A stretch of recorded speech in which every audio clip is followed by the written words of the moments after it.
Hello! Oh, hi. I didn't even click the timer yet. I just got right into it because I was gonna say, fancy seeing you at this time in the morning. yeah, right. It's the Could same. almost say Hmm. top of the morning to you. You could. It is almost 11 a.m. and people may have assumed it was like 6 or some shit. God damn it. It feels like it is. I have news for you that I can only deliver to you via recording Oh yeah. on and sending on Snapchat. And Oh, and okay. look what just happened. Guess I'll wait for it. Mhm. Meanwhile, while we wait for that to come in, I'll take a sip of my delicious sink water. Right. Yeah, that sounds delicious. It's not actually sink water. It's just the filter that we have isn't really the best, so it still tastes like sink water. Perfect. It's just a little off, just like today's episode is going to be a little off. What the heck? Did you get my video? What the heck? You got the video, didn't you? You have a cat? I got a cat. But aren't you allergic? Oh, so much. So, but why? You wanted a Kit Kat, but you wanted to put up with Yeah, I the need a nose thing. I really need a quarantine buddy and hey, come here. And she is the best, but yeah, I just started feeling the allergies today. I got her 2 days ago. And let's see live and in real time if you can guess what her name is, because it's a her, and that should be enough for you to go off of. Jane, No. May. Yes. Okay. Yeah, I was like, you gotta think me. nice. No, I did. That's what that was Breaking Bad. Oh, I got it. Yeah, because I had Walt and Jesse the guinea pigs. Yeah, exactly. You have a favorite show? Okay. Favorite game? You know what? That might jumpstart me to get a cat here. Oh, I hope so. Well, because we have a vacuum cleaner now. All we need is the litter box and the food. Okay. I was a little confused by I should get a cat. We have a vacuum cleaner now. Just scare that little shit Like away. you gonna fuck with your cat? No, it's because cat hair Yeah. gets fucking everywhere, and we didn't own a vacuum. It does. It took two. Does your apartment complex allow you to have cats? Yeah, Mine too, but not every dogs. apartment complex allows you to have cats if they don't know about it. Oh, ooh, that kind of allowing cats. No, but no, they do allow it. No, they do. So does mine, but like I would need like a doctor's note for a small dog. But and I was just like, well, I wanted a cat anyway, so it works out perfect. I've just never been able to have a cat because of my allergies. I seem a bit less allergic to her than most other ones, but there's definitely something that started kicking in today. It was getting a little harder to breathe, but here I am. I think I sound pretty good for having a cat for 3 days. But Yeah, it's not good. as you could see from that video, um, my either or record was just lying on the couch, and it was previously. Hang on. Sitting up above on the mattress above the couch where she was, as you can see in the picture I just sent you. So when when you heard me, if you listen back, I'm like, ah, Oh, because it fell. she knocked it over. Oh, She's she might like that couch or your chair. That's the yeah, other thing about cats. They scratch the shit out of everything. yeah. She fucking likes. She likes a lot of stuff. She was a little shy the first day, and they say like to let the cat come to you over time, and I kind of just said, "Fuck that!" Like I followed her and like made sure that I could like grab her once, not grab her, but Get like the touch her once. And as soon as she knew that like my hand, oh hi, as soon as she knew my hand was like a friendly hand, she became like attached to me. Like, because until up until that point, she was like, "Are you gonna hurt me?" I mean, it's a mix of both. Yeah, I gotta let cats come to you, but you also gotta get them used to the environment. Oh yeah, she got used to it real quick after I jump started it because at first she would hide under the bed. I was just okay. Yesterday I was trying to watch 2001: A Space Odyssey, which I've never seen, and I still haven't seen most of it, and I really want to. It's like 2.5 hours long. I got an hour in. That movie's audio was scaring the shit out of this cat. Oh, yeah, that does that. And I think Good share to people. yeah, I think she's used to the TV making noises now. And like the rest of the appointments my fucking broken apartment makes, like my weird ass air conditioner and my broken fridge. But so I think I'll be able to watch movies from now on cuz now she's like kitty comfortable. She's At like the very least, not super loud. yeah, she's just going crazy throughout the apartment now and begging for attention. Yeah. Get a cat, dude. You've got my seal of approval. I might, but some of them are closed down with COVID and all that. But there's probably still plenty of places. True, everyone's trying to get one, so it took me a little bit to find Maymay. Hey, what are you doing? So hopefully, Yeah, you know, I might go do that today. you know, oh, kitty, you're okay. She was failing getting up the cat, but the couch. I'm gonna put my record back where it was before she knocks it down again. Yeah, let's get back into it. She just tried to attack it. Yeah, good thing I did.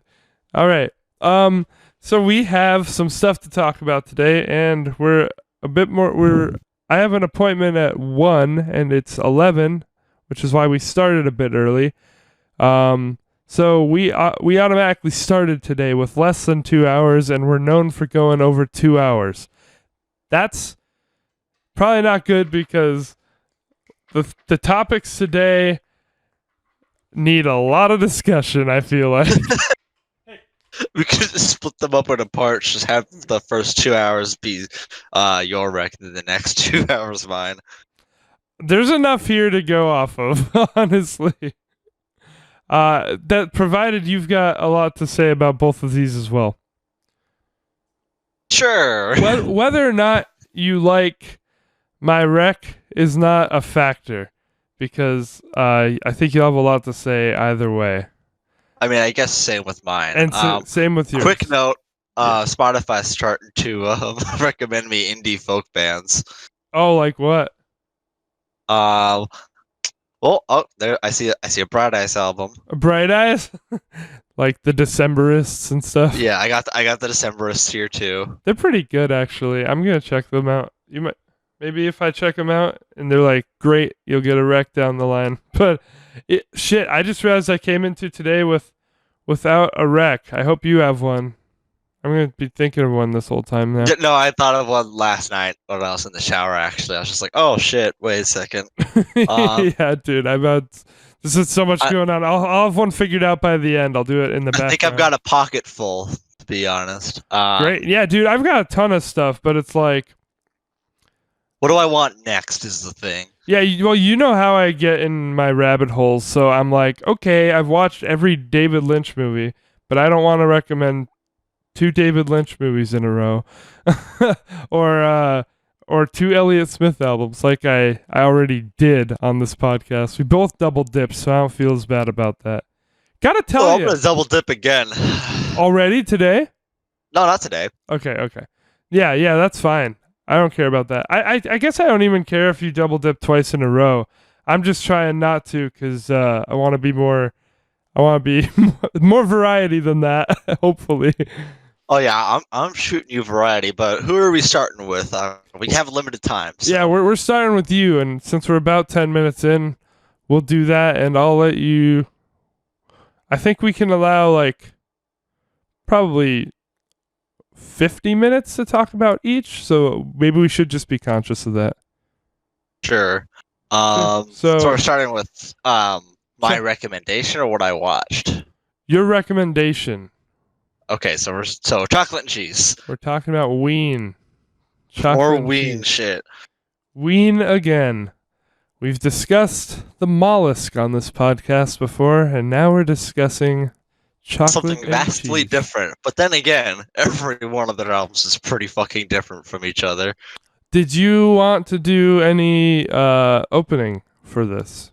Did you have anything Um, to say? well, I didn't know a whole lot about this album. I just kind of like just put it on one day because I was just at my computer, just tossed it on, and man, was I in for a fucking journey what this is. Right. It came out actually before the Mollusk, so Yep. I did uh, I did some looking at stuff on this one. real interesting. They really decided just to like toss everything at the wall and see what stuck. Mm-hmm. But it all kind of works, honestly. Did you what the fuck was I just gonna ask? So you enjoyed this album fully. You said last time we talked that you've only heard it twice at the point that you recommended it, which is funny because I had to listen 3 times.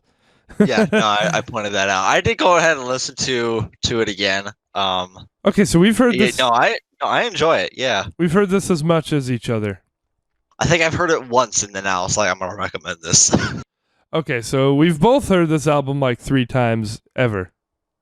Yeah, and then I also listened to Quebec, and then I was like back and forth between which one I should recommend. But Chocolate and Cheese, that one I think is the better album, especially to recommend. Oh, you think it's the better album? Yeah. I mean, Quebec has a lot to offer too. It's been described as Ween's Pinkerton, Mm-hmm. and Yeah. I can kind of see why, but it's also like I can see why too. for all the experimental songs, just crank it up. I was doing quite a bit of like research on Ween because like I do find this band really interesting and I think I would definitely see them live. And Oh yeah, them live. I love their live performances. yeah, and I think there are a couple tracks here that at least one that might make it into my normal rotation. Because I've like even though I'd listened 3 times, I did that early in the week. Like as soon as we did our recs, like I spent the next 3 days doing Postmates, so I listened to the album 3 days in a row, and then I've gone back to songs from it after that. So I do enjoy some of the tracks here, and there are some that I don't enjoy, and there are some that I think are just okay. But there is a lot to say. Fair. There's a lot to say beyond that, which we'll do when we go track by track, because I just find this band and this album and everything very interesting. I mean, yeah, of course. To the point I actually got this book that it wasn't them, but someone did a book on this album, and I'm sorry I can't remember who it was, how they're associated with the band, but like they got like interviews with Dean and Gene Ween, and they were discussing every track on the album, and that's what I wanted to do for this album because it's really intriguing. And I know like that's more effort than obviously you even put in, but I'm just trying to express that this album and this band has reached a point of interest with me. I mean, yeah, it goes just as far as like, oh yeah, there's only 2 people in this band, huh? Mm-hmm. And just, mhm. I mean, of course, you're not gonna like every track because they have a couple throwaways. That's the case with pretty much every album aside from like the Mollusk, I think. Yeah, But even then, they kind of like get close to that level. I was going to say to kick it off because you enjoyed this one quite a bit. I wanted to say I overall enjoyed it less than the Mollusk. That's one of my top notes from before we got into to everything else. I said I think I enjoyed the Mollusk more overall. I think it blended the weird with the melodic, more normal or traditional, a bit better on the whole. The Mollusk, that is.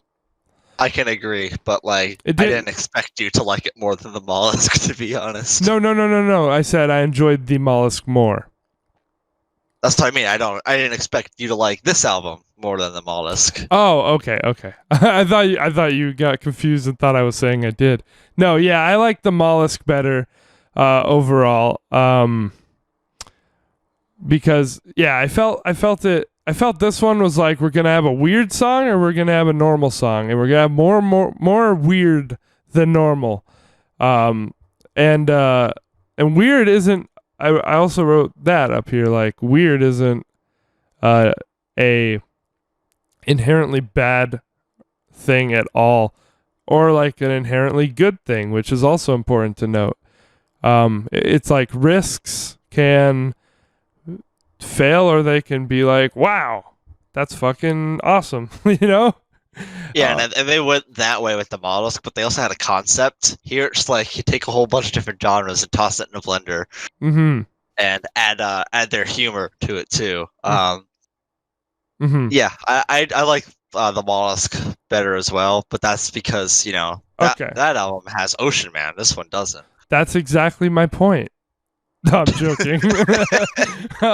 I just had to write a long way to say that. No. Yeah, so I said obviously I'm not opposed to an album like this in concept.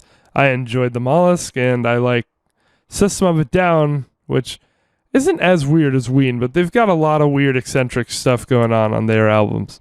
So I thought it was worth mentioning that like hey, I'm not just opposed to the weirdness. It actually really Right. piqued my interest. It's just with Ween, I think like once now that you heard two, I think you know that they have this type of I guess humor that they always inject into their songs where they don't ever take themselves too seriously. Yeah, I'll have comments on that as we go from what I was reading about in their book. Or in that book about chocolate and cheese because it was specifically about this album. That's funny. Strangely enough, yeah, there's a book like that. But yeah, what was I just gonna say? I can enjoy the album whether it's weird or not. Honestly, that's not what I was gonna say. I'm just trying to figure out. anyway,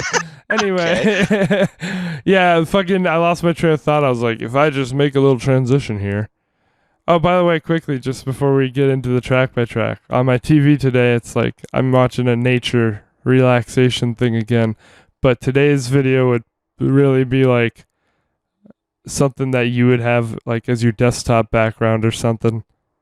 Space. it's Blue space. it's like looking up at space, but there you'll see. I just sent it over. But yeah, I'm ready to go.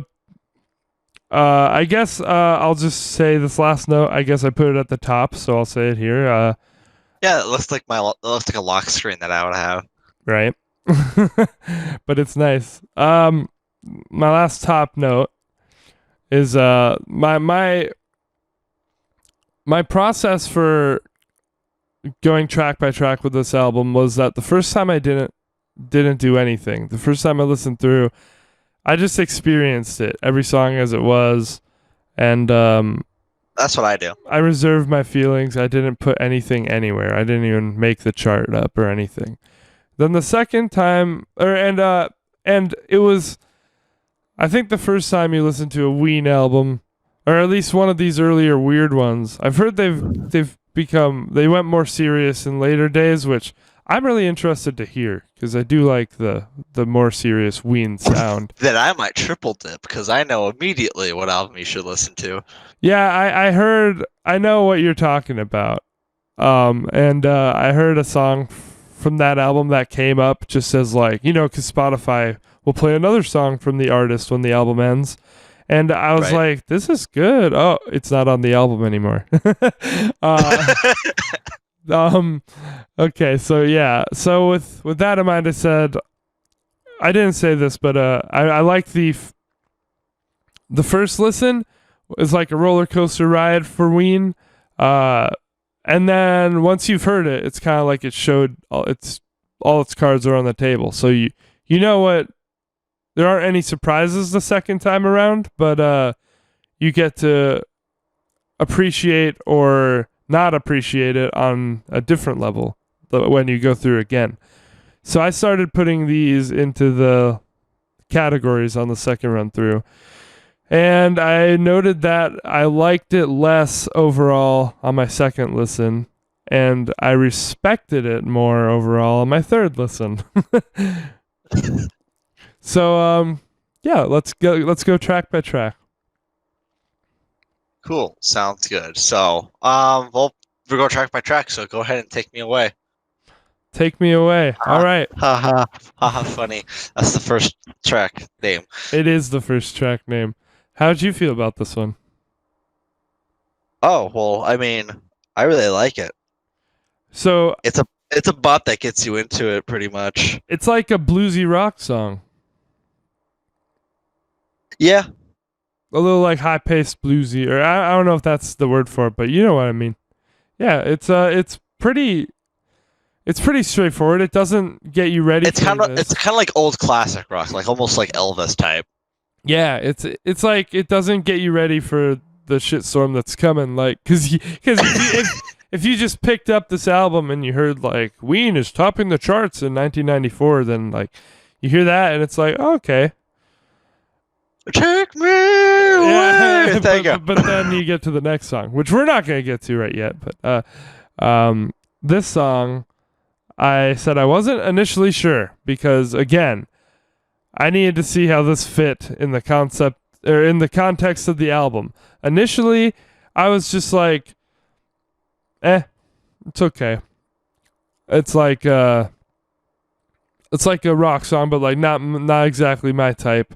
And the on other listens, I like it. So it ended up in my like category. That's fair. It's like for me too, but I think it's enjoyable after everything.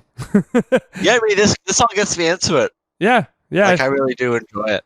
I think I had just all the expectations that come with the Ween album, and this being the opener. I was just a little unsure on the first time through, but yeah, that's a solidly in like. And when I fill these out now, I do put them in order. I try to anyway of how much The I openers, like it to the least. Ween album openers are kind of like this. I think the Mollusk is the only one that does it really different. Is that how that one goes? Yeah. Look, I remember that. See, yeah, it starts with the little piano and then yeah. But yeah, like a tuba. So I guess there's not as much to say about this one because it's a pretty straightforward song. But and that's probably the only straightforward song in this album. I would say for the most not part. the only, but I like it. It's a good old like. It's like right in the middle of my likes. Yeah, it's almost like satirical of like just the little thank you he like throws it in there. Mm-hmm. And like the fucking crowd sounds. Yeah. But I guess Gene Ween is the one who sings on almost every track. Yeah, Maybe- she's the one that's singing. Maybe every track on this album. And like You could just kind of hear like like the range of voice that he has. in some Like yeah. What were you saying? you can hear when he's higher. He's kind of got some twang to it, but he can also do that lower stuff that you're also used to, like in Ocean Man, when he just has that little twang on his kind of Ocean voice. Man. Yeah. Take me away This to another land. Yeah. yeah, this dude is a good singer. Like at the end of the day, whether he's fucking around or not, like there's serious talent there. So props to him. And there are other songs where that will be more of a it's thing. unique- It shines more it's in other songs, but yeah. It's a unique voice that has more than one flavor to it. Mm-hmm. And Like it's either chocolate or cheese. that's funny. I read that the album title. I guess there's no clear significance about it, but like at least on Wikipedia, it's like speculated that it's supposed to sound like the British saying chalk and cheese, which is supposed to mean two things that do not go together at all. That's what I can glean from it. other than like it has not really much meaning at all, because that is what Ween does. That could be that too. You never look into anything. They So- probably just like chocolate cheese. They're probably like, yeah, that's basically like it kind of describes like what it is that you're getting, because Right. like after every track you're gonna get like a whole other type of sound and a whole different type of genre almost. So are you sure that nothing they do like means anything? For the most part, like I'm sure, like they have a whole lot of like love songs and all that. But they're not like they don't go too symbolic to my knowledge. See, that's the journey I had with this album. I started to wonder if this was like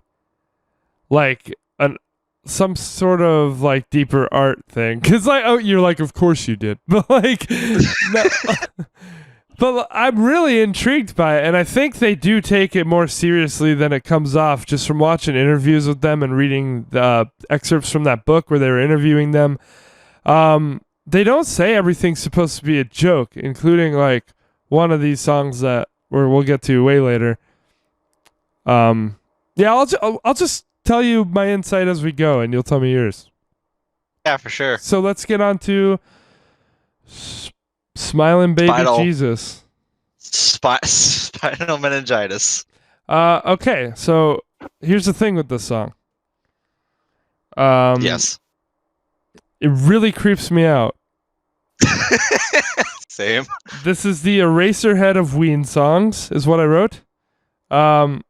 I said the song's a nightmare, and I never want to hear it again.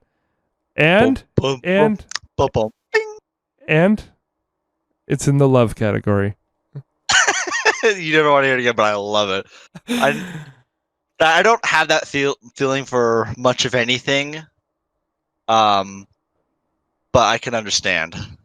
Yeah, the song is like I would think about before going to bed like I watched a horror movie. Like for those who aren't familiar, there's some kind of there's a vocal effect where it's like his normal voice in like a low pitch, and then there's like an overdubbed vocal of like a little child that's like crying to his mom saying he doesn't want to die because he's scared to get his spinal meningitis procedure where they like stick needles in your spine. Yeah, and he keeps saying that it hurts. Yeah, he's saying like, it hurts, mommy, I don't want to die. And like please don't let me die. It's pretty fucked up. It's pretty chilling. And like, so and then the chorus is much of the same thing. There's like that lower tone and then harmonized with like almost 2 octaves higher. Now, the reason the song caught me is it caught me before I, like on the first listen, before I even heard the baby voice and everything. It caught me because that guitar and like the experimental music here really does click with me.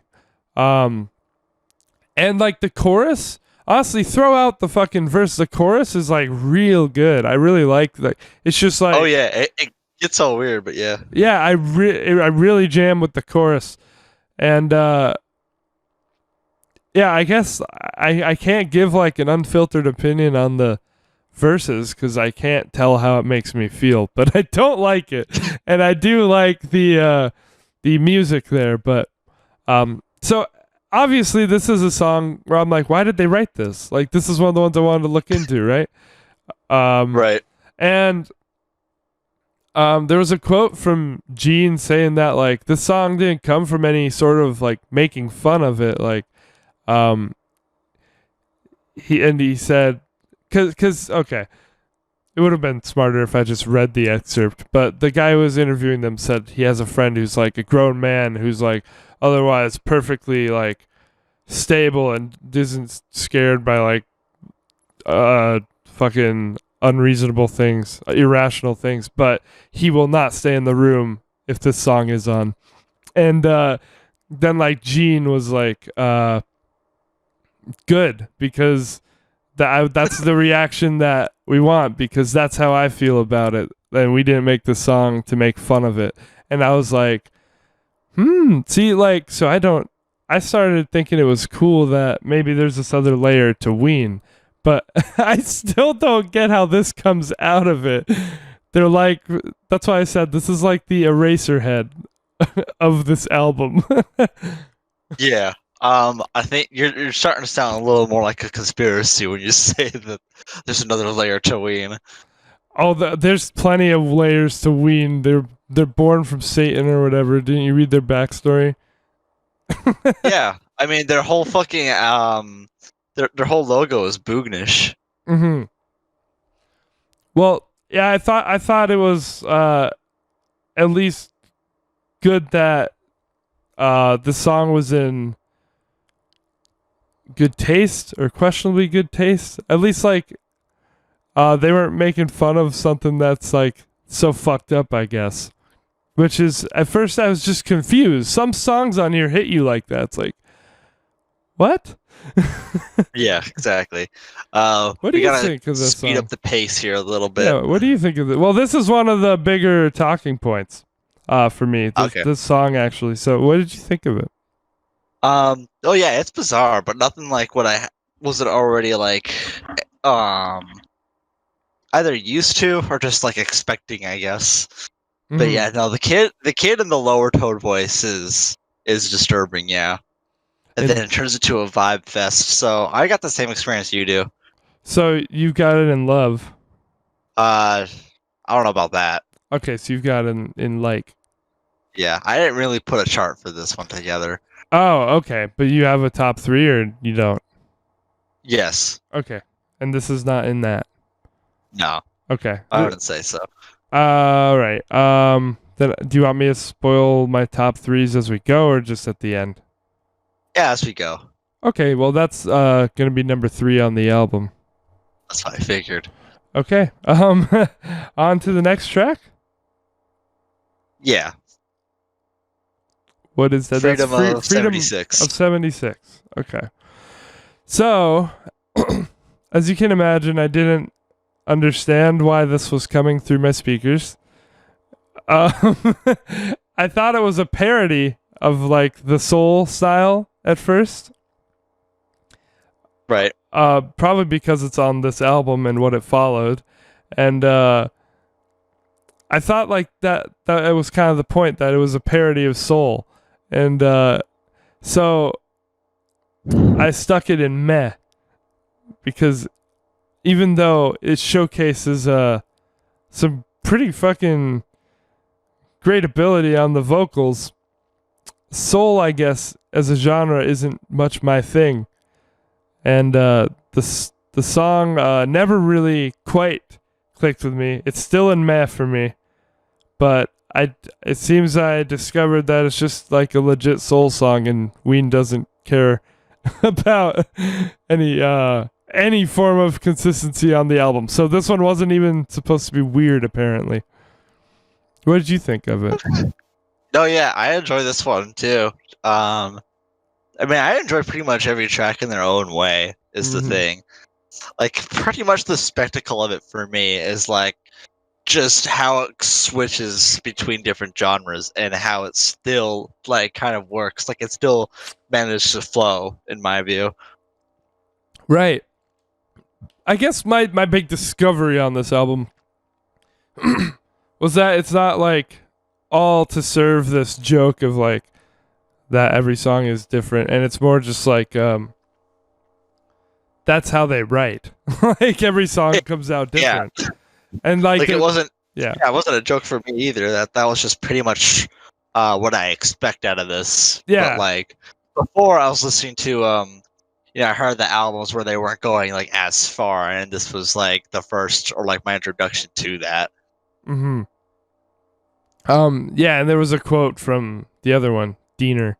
And he was like saying that that's just how they write. Like it's not to serve some joke that's like supposed to be funny or weird that all their songs sound different.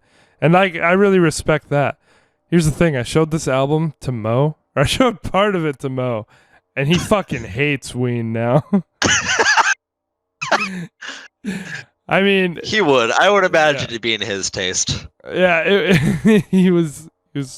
He thought some of it sounded good, but then like the fact that they wrote the other stuff too just like pissed him off. I was like, all right. I try to have this play in the car, and yeah, I can't say Sarah's a big fan of Ween either. None of it? Some of it, but I think this next track, she was like, "Can you put something else on?" This next one. Oh wait, what did she think of spinal meningitis? Nothing I'm notable. not sure. Yeah, nothing super notable other than kind of the usual. Just like, I think she pointed out the spinal something Jesus. Smiling baby Jesus or whatever it is. Yeah. All right. Couldn't quite hear it because he was muttering, but all right. yeah, So yeah. Okay. I put this in meh just because, like, at first I didn't respect it as much because I thought, okay, it's a parody of Soul. My perspective on Ween changed for this album because I thought they were just like a joke, weird band, and then like, I was like, the joke doesn't work for me but then I had to change my perspective, and I'm like, okay, stylistically it's still not my thing, but I respect it. My perspective shifted a little bit because before I was listening to some more serious stuff, but I knew this was kind of more their style because you get almost a taste of that in any album. Right. But here it was just like, whoa, this is different. More of that. Yeah, and then apparently they did one solid country album. I'm like, God damn it! Like that's the genre that they chose to make a whole album on. They have a whole classic rock album.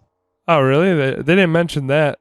I just saw in one of their interviews, they were like, the only album where we stuck to a genre was, I think it was the one after this. It was like 12 country songs or 10 country songs or something. I don't know. That one I'm not interested in. I'll tell you right now, I don't like country very much. Peyton Town Brown? No. Oh, yeah, 12 Golden Country Greats. Yeah.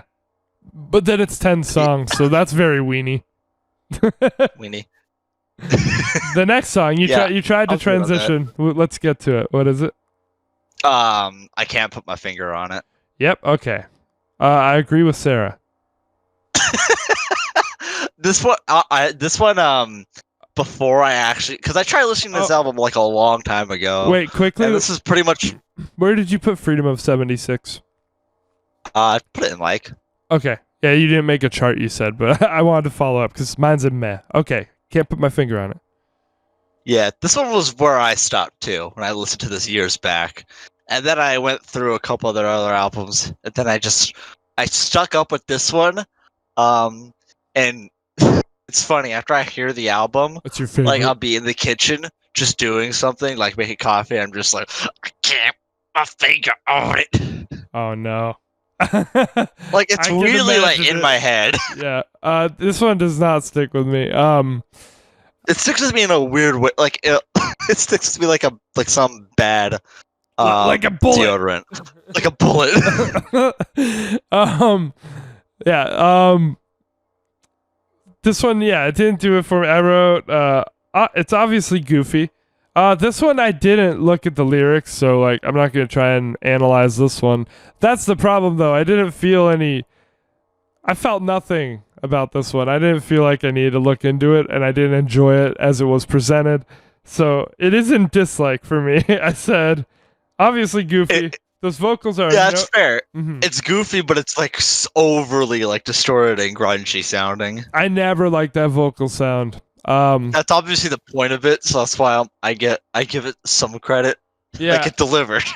I said these vocals are a no from me, even as a goof. So it's a nearly my least favorite. I mean, we're not gonna act like what I put as my least favorite is a surprise or anything, but we're not there yet. Yeah, I think this is my least favorite too, but it still sticks in my head from time to time, and I still have some fraction of enjoyment out of it when it does pop up. Right. Okay, well, I'm glad you're not just being weird, because I was half expecting we'd get here, and every fucking stupid song that's here, you'd be like, oh, it's in my top 3. Oh, this is a fucking I can't put my finger on it. Yeah, exactly. I don't know, man. You've done it before. I mean, this um, whole album is me doing it to you. yeah, but I enjoyed the album on a whole. I'll say that much. What do we have next? A Tear for Eddie. Okay, this is a great I, song. I swear to God, like I swear to Boognish that this song had lyrics in it when I first heard it, but I guess not. Mm-mm. That's crazy that you say it's a good song. It's only instrumental and it's almost 5 minutes. Yeah, and it's in my love column. Damn, that's crazy. And there are 4 songs in my love column. This is the one that is not in the top 3, but Okay, it but could still up there. it could probably beat out Spinal Meningitis just because I actually never want to hear that song again. But It's kind of like ointment for your ear after that last track. yeah. And Like it's really calm, just vibing, honestly. yeah, and obviously there's no room for a joke in an instrumental. Well, I guess there is, but they didn't do that. This is a genuine song. It's a tribute to a guitarist, Eddie something, not Van Halen, I don't think, but or maybe it is. I don't know. But I just saw what's that name about because it sounds genuine enough. It was a tribute to a guitarist, and I wish I wrote down who it was. But yeah, I wrote. It's got like this pretty long, like kind of guitar vibe, but Mhm. it's still like their sound. I don't know where like I've heard a solo from them. Maybe it's on the other album that I haven't talked about. Yeah, dude. No, But I think it's on the Mollusk. I think it's actually on the Mollusk for this guitar because Oh, it sounds familiar. I might know what you're talking about. No, Dean Ween is a pretty fucking masterful guitarist. Yeah, which is crazy. Yeah, if you just see him like fucking around with a guitar and not just doing like his Ween stuff, if he just like solos or whatever, he's like a guitar god. It's so weird. This is what he chooses to do with his power. That's what I would choose to do with my power. Um, If honestly, if I had like a band that was just one other person, it'd be kind of close to Ween. yeah, Or I- yeah, no, this is pretty much what me and my dad would do. I wouldn't mind making a Ween. Yeah, it would be. I totally see the appeal of it. So I wrote. That's pretty much what I wrote. I wrote instrumental, nothing weird, genuinely good, and apparently a tribute. So there we go. Really nice. Yeah, I really liked that one. I would definitely put it on if I wanted an instrumental vibe. So there you go. Next track. Cool. Roses are free. Okay. So my only note on this song is that it could be in Don't Hug Me, I'm Scared. Really? Yes. I feel like Spinal Meningitis could be on Don't Hug Me, I'm Scared. Why this song? I don't think so. I think just the way the song feels, it's like don't forget to like it sounds like if Don't Hug Me, I'm Scared had a Christmas episode. But it has like some distorted guitar solos in there. There's some cool stuff like, in here. along with the melodies, yeah. I put this And- in. Yep. And that fucking solo. I listened to this song for the solo. I put this one in like. I think it's one of the more common favorites of the album. I mean, I don't have any source for that. I really don't know what songs people like and don't like on this album, but that's kind of cool because nothing was influencing me with my choices here. I put it in like, but it's toward the bottom of like. It's not actually something that I just put on and chill with usually, but I liked that it sounded like it could be in Don't Hug Me or something. But then again, since it gives me that vibes, it's not something that I also always want on. You like this one a lot. I can tell this one's towards the top for you. Oh, this is one of my top 3, I would say. That's what I figured. Well, then you talk about it. I think maybe we could get more out of that. I fucking love the solo, man. I can't remember the solo. There's another song where the... Yeah. Okay, yeah, I absolutely do remember that. This is me. I just sent you a message. That's me when that solo pops on. Okay, let me pull it up on my phone. that the song as a whole kind of sounds like that to me. So I didn't separate that, but yeah, I know exactly what you're talking about. It sounds like Carnival or something. Okay, Yeah, I was just about to say that. nice. You saw it, I see it. It's some old men getting down. and then and then it actually like kind of evolves into like an actual proper guitar solo, Yes, it does. which is really cool. I mean, just this is pretty much just a bopping song, which is first time like they get that sound that I'm more used to from Mhm. Wayne, since the opener. Mm-hmm. That's funny that this is a song that took you back to normalcy, because like I still think this is a weirder track.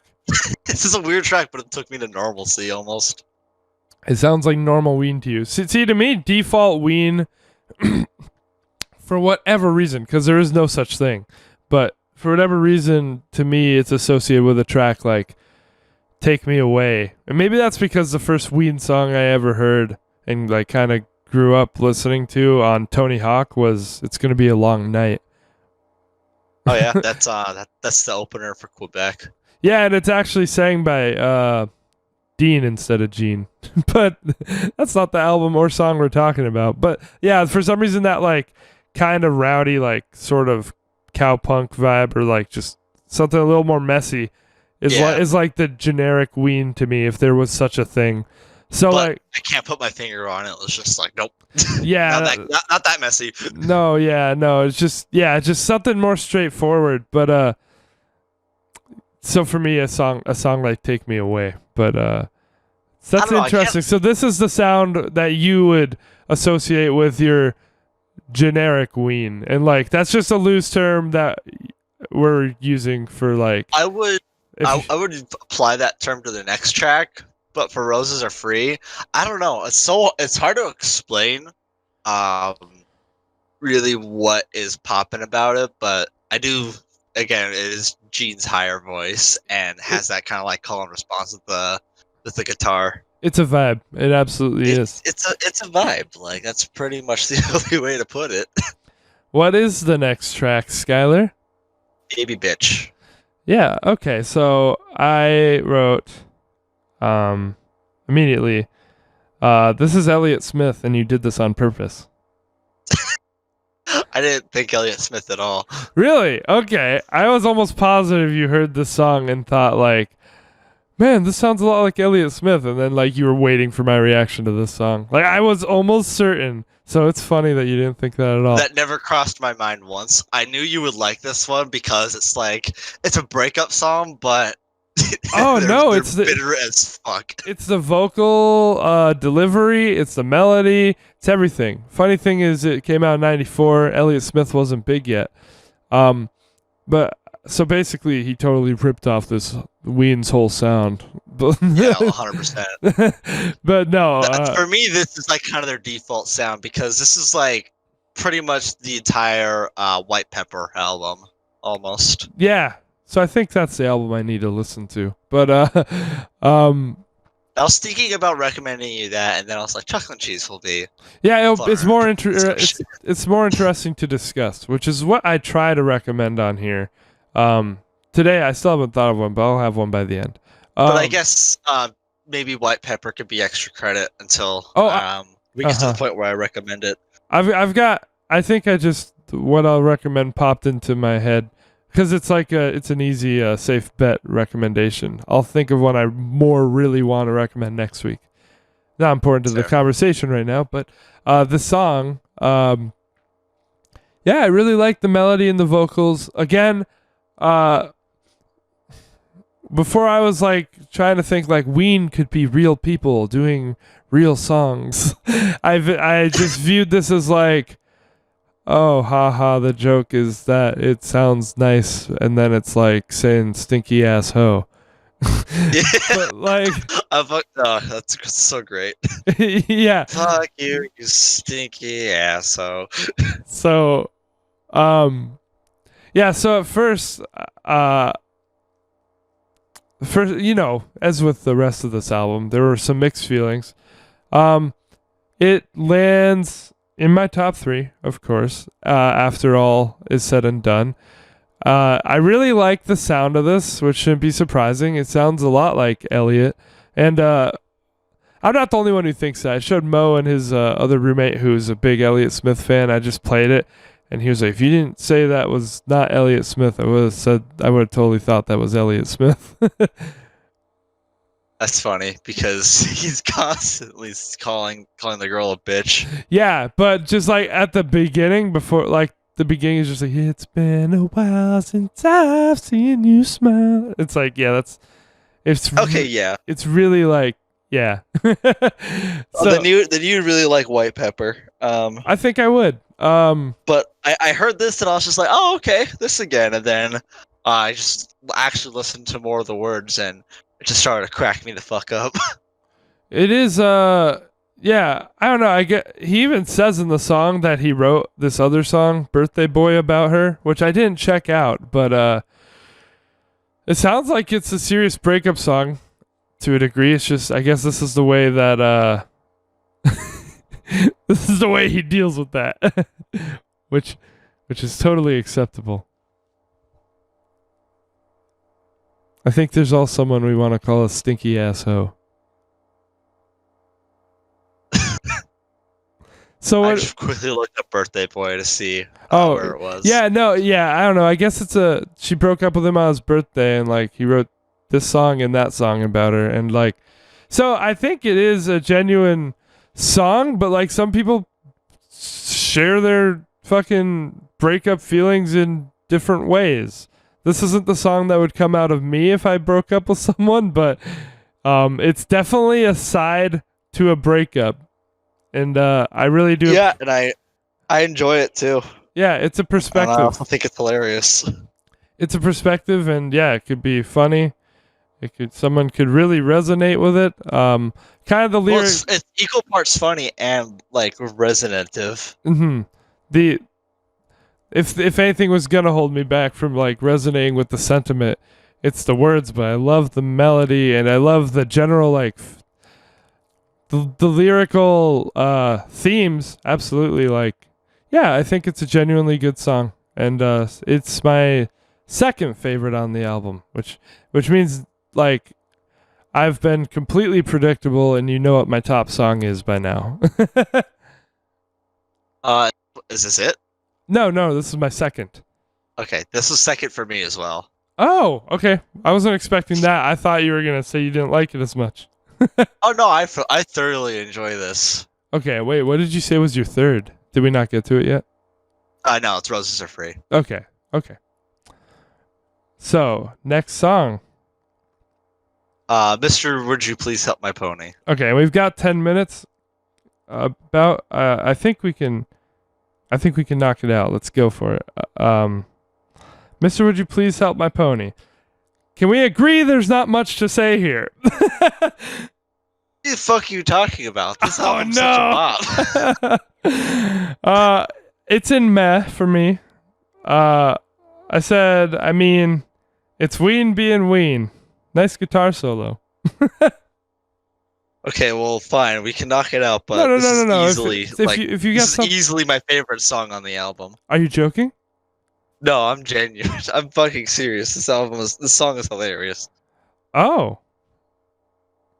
Why do you do this to me? Like, this happened on my album I recommended too. I was like, okay, well, we can cover this one quick. You're like, this is my favorite. It's my favorite. Don't you fucking skip this. So you're not joking. Okay. Mr. Would you please help my pony? He's over there behind the tree. I want Jack Black to cover this song. Oh my god. Yeah, it was it was a pretty standard Ween joke for me. As far as I can tell, again, I didn't look into the ones that I wasn't intrigued by, but like, yeah, I was just like, all right. Well, shit, that kind of sucks. At least we have the same second favorite. As soon as I heard it, I started cracking up immediately. Okay, so that's why it's your favorite. I guess there's no deep dive into it. You just think it's hilarious. I could make up some other deep meaning, but you don't need a deep meaning. I just wanted to know why you enjoyed it. It's hilarious and it has a good song to it. It's a vibe, bro. He doesn't talk 'cause he is a pony. Says something like that at one point. I think it's his long. Yeah, it's All right. Abrupt ending on that one too. No, I put it in meh, so sorry, man. I know that's fair. I didn't. That's okay. I can enjoy this. It wasn't weird enough to be intriguing to me, and it wasn't straightforward enough to be enjoyable on that level to me. That I guess that's my full take. That's fair. Fair All right. enough? Drifter Okay. in the Dark. Drifter in the Dark. This is below that one. It's also in meh. I put this one in meh too. It's kind of country sounding. Country folky call and response. Meh. Yeah, like they pull it off, but I'm just not a fan of that sound. They do, and that was my full take, by the way. Just country folky call and response. Meh. And I don't get really like the characteristics of either of their voices in this. But a So just- drifter in the dark. And I don't know if it means something. Like a drifter in the dark. Yeah, that's the whole song pretty much. I don't know if it means something to them or not, but like, again, that's the thing with taking risks. Like, you might not even pique someone's interest enough to care about it. So that's the song for me, I guess. All right, so Voodoo Lady. Okay, you're gonna hate me. Because that's even below these last two. Those three. How dare you? Those three are kind of in a row. Hey, I know this isn't in your top three, and that's all that matters. But it's in my fucks with. Okay, so Boogie boogie boogie boogie. I said, and I think this is a really popular song from the album. I think I gathered that. But I wrote, it would be dislike if it didn't go crazy instrumentally, because I really do like that. Believe it, like believe it or not. Like, I like when. Voodoo Lady. I don't like that. I don't like until like all the guitars and like the song just kind of goes off the deep end with the distortion and the instrumentals towards the end, and that was pretty interesting, and I respected it a lot more at that point. But I don't like the sound of the first couple minutes of the song, so I'm sorry, dude. I mean, I really like the beat, like with the congas and just the bass and the beat that's going down.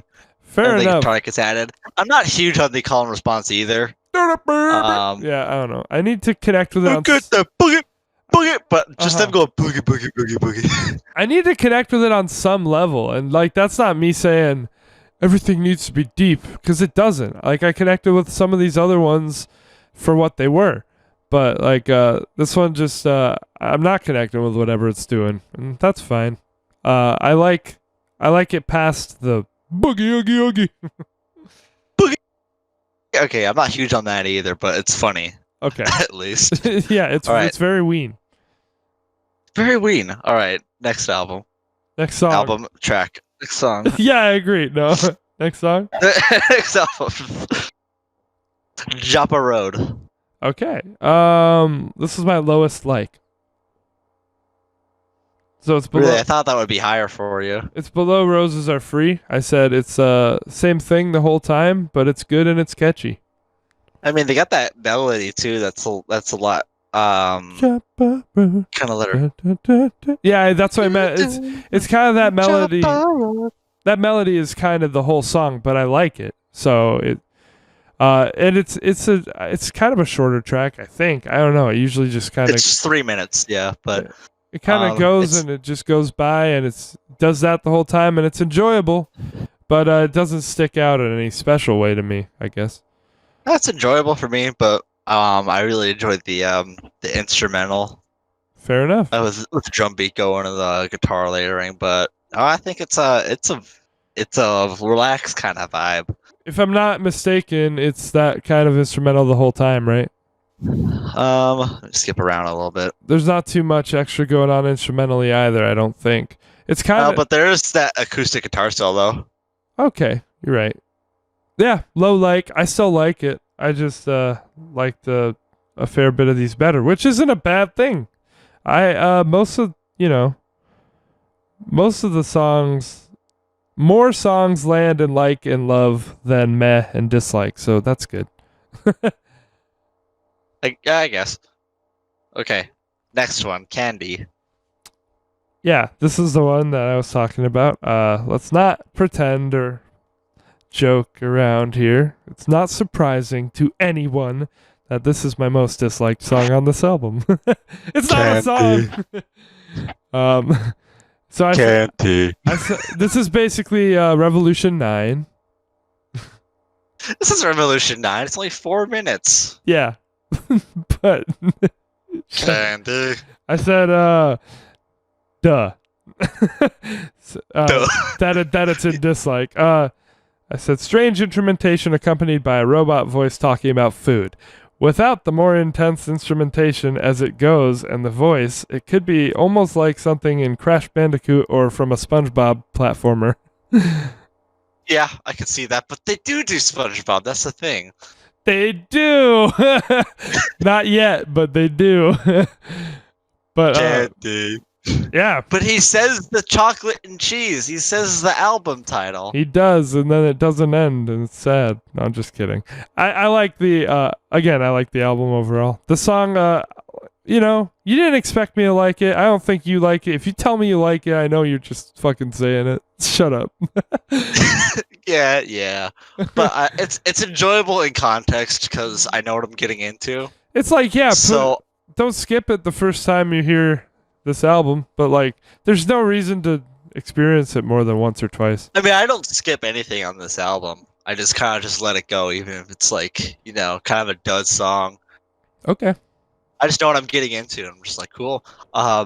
So quickly, Joppa Road and Candy. They're both of those songs are pretty much everything that Quebec is. Really? I thought Quebec was a pretty straightforward album. No, it's really weird. Okay, weird. When I was reading about Quebec and White Pepper, I read that like they were both a lot more serious and like White Pepper is the straightforward album. I thought Quebec was a lot more straightforward, but the weird is like 10 times more than Candy. weird because I think I read Quebec was like about he went through a divorce and it was like a really, it was a really serious album for one of them. I think Dean. I don't know. They don't really go. It's not really full of jokes, but it is full of weirdness. That's cool. It makes sense because Like there are a David couple Lynch. songs that like really stand out in terms of like the slower guitar ballads that they do. Right. Yeah, just a couple, but there's a Oh lot. yeah. I mean, weird stuff. you already announced your triple dipping at some point, so don't worry. We'll talk about Ween again at some point, I'm sure. We'll probably talk about. I don't know if I'll double dip with artists again or not. I'm not gonna triple dip. I wasn't going to, but now I'm thinking about it. Anyway, next song. We have passed the 50 Buenos minutes. Tardes, amigo. We have passed the 50 minutes, by the way, but I think we can wrap it up relatively quickly. Buenos Tardes, amigo. Okay. So, first time through, I love this. But like you can't really deny that it loses its effect after the first listen. That is, if you're like engaged with the story of it, which was also really confusing to me the first time through because it sounds like a joke immediately, especially in the context of the album and just knowing Ween and what they do. It totally sounds like a joke, but it's like a legit like revenge story, like cowboy revenge or Mexican revenge story, and it's like and then so I wrote I loved it the first time. It's still a good instrumental because it kind of builds and has that solo in the middle, but it has those strings right there in the middle too. Right, there's still something to get out of it, but it somewhat loses its effect after the first time. And I said this is obviously, at least I thought at the time, it probably still is. It's probably just weird for weird's sake, but I said it being followed by the next song kind of did ruin the impact of it, right? I mean, I wrote that's kind of the point, but with Buenos Tardes, I definitely thought it was a joke, but it's kind of like a Buckingham Green kind of song. Yeah. And really enjoyed it, so it's in Foxwooth really quickly. I can almost hear the song being like just tossed into a Breaking Bad scene. Yeah, right, exactly. And you got fucking one of the wieners doing that fake accent the whole song and pulling it Yeah. off. Like it's acting. I don't know. It's an impressive song. And impressive storytelling too. They're really dynamic in terms of what they can do with their voices. Mhm. Meanwhile, right after that, just like I was Buckingham gonna- Green, I just like was- the mollusk, Buckingham Green is followed by Ocean Man. I was gonna say And this one, I put this in it's my top like. So Alright. it might have been my lowest love, but you can't experience it the same after the first time. So that's where it lands for me. Yeah, and it doesn't help that if you get invested in the story and you think it's like, well, they're doing something real, then it's like explosions, like AIDS.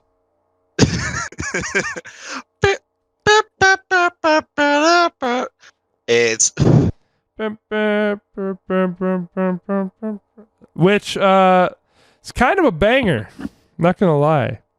I mean, it's honestly same, but It's it just shows how juvenile my sense of humor is. Because I heard this one, I was just like, okay, and then he was just like, A's, and then I just fucking spat everywhere. Because I don't know, I thought it was funny. Yeah. Okay. So it's like a high like. It's like right below Buenos Aires Amigo. Even though I said it kind of ruined, like, if you were taking that song seriously, it ruined that pretty quickly. I was like, what are you guys doing to me? What do you want me to experience? But That's what they do. That's what was in the mollusk also with Yeah. Ocean Man. and I think it's some kind of, fucking, maybe I'm just stupid, but I think maybe it's some kind of art that they put them back to back and not as much of a joke. Because I also did read about this one. So of course I did. And like, they don't think it's a joke. Someone in the 90s used like an AIDS like charity campaigner or something of the sort, used the song as their theme song, and like a bunch of people who had AIDS like appreciated the song because it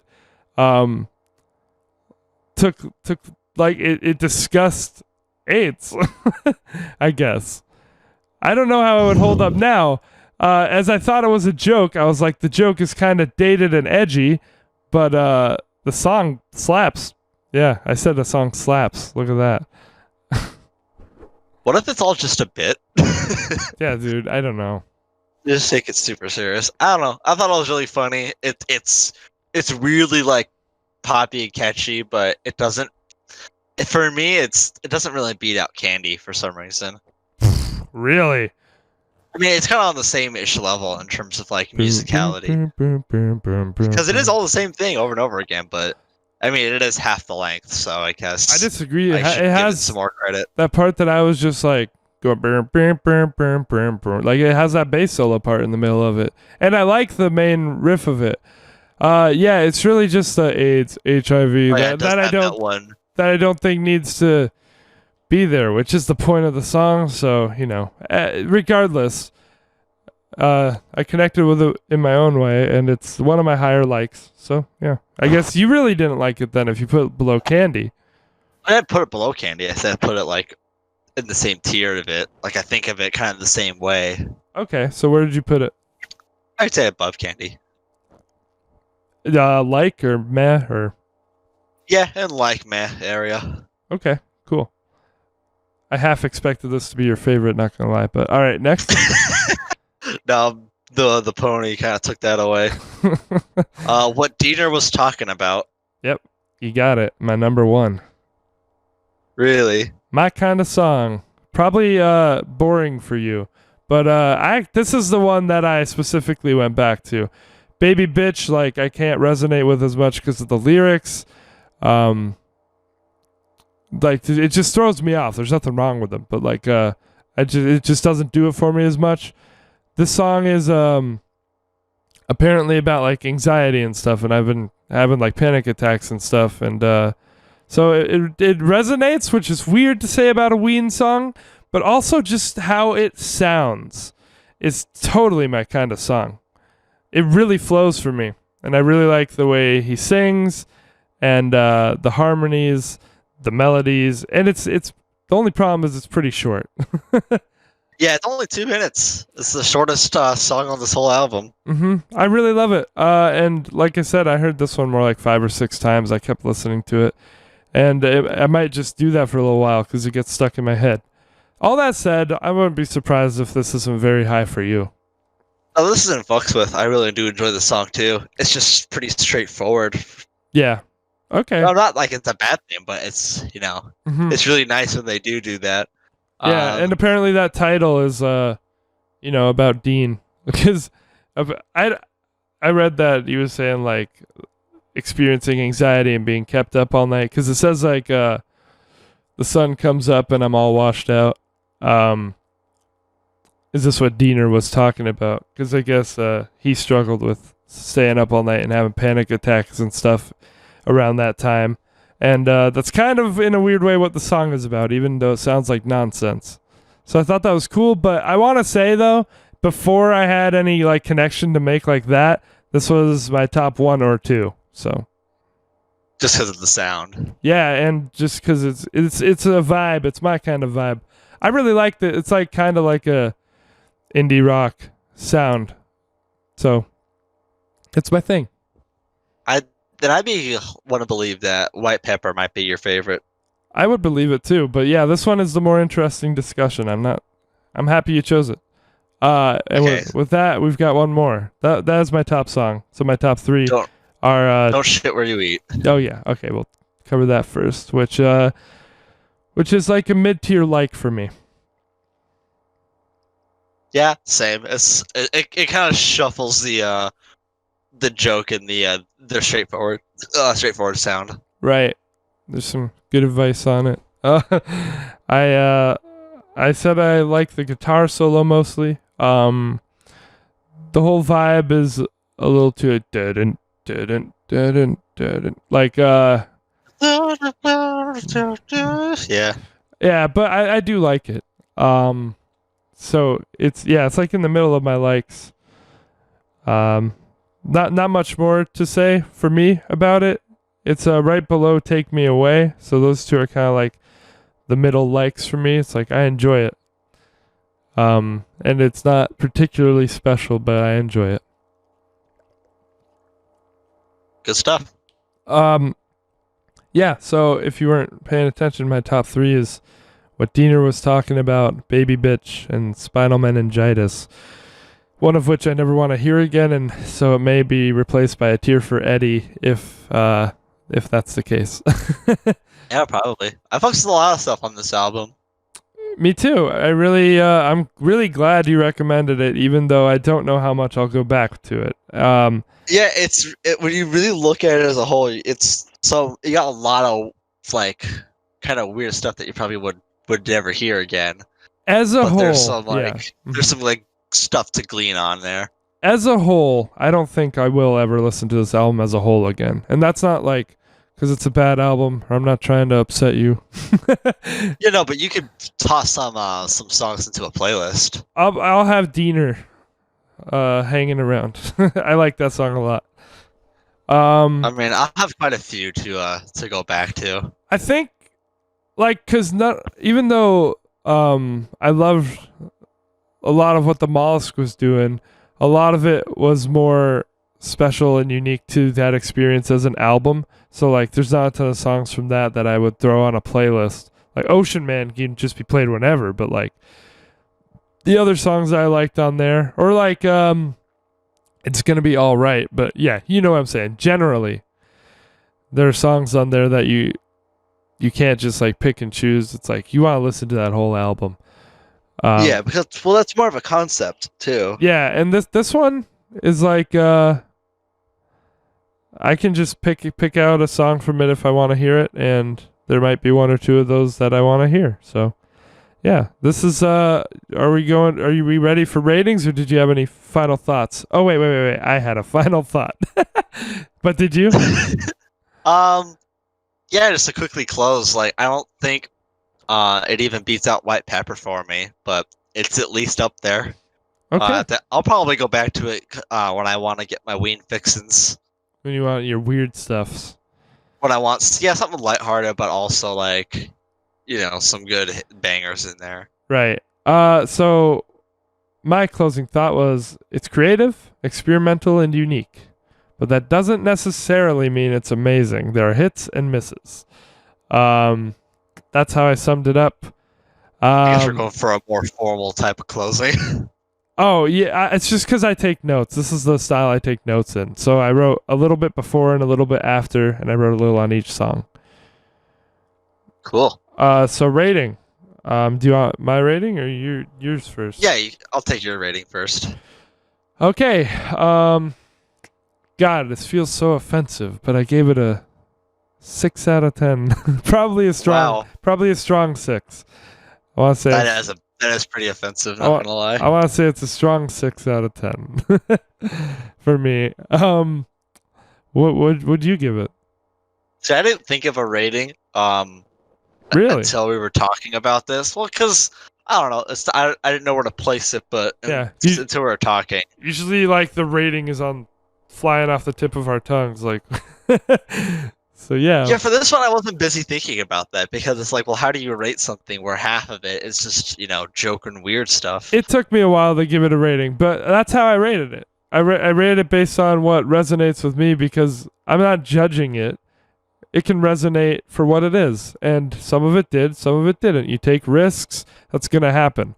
And a strong 6 isn't bad. Like there's a song on here that I think is a 10. So yeah. For me, I mean, I'm rating it off of for what it is and my enjoyment out of it. So I think I'm giving it a solid 8 out of 10. Awesome. Yeah. See, I pretty much expected it would land like that. Now, not to be something, but we do have 45 minutes, and we have a arguably crazier thing to talk about.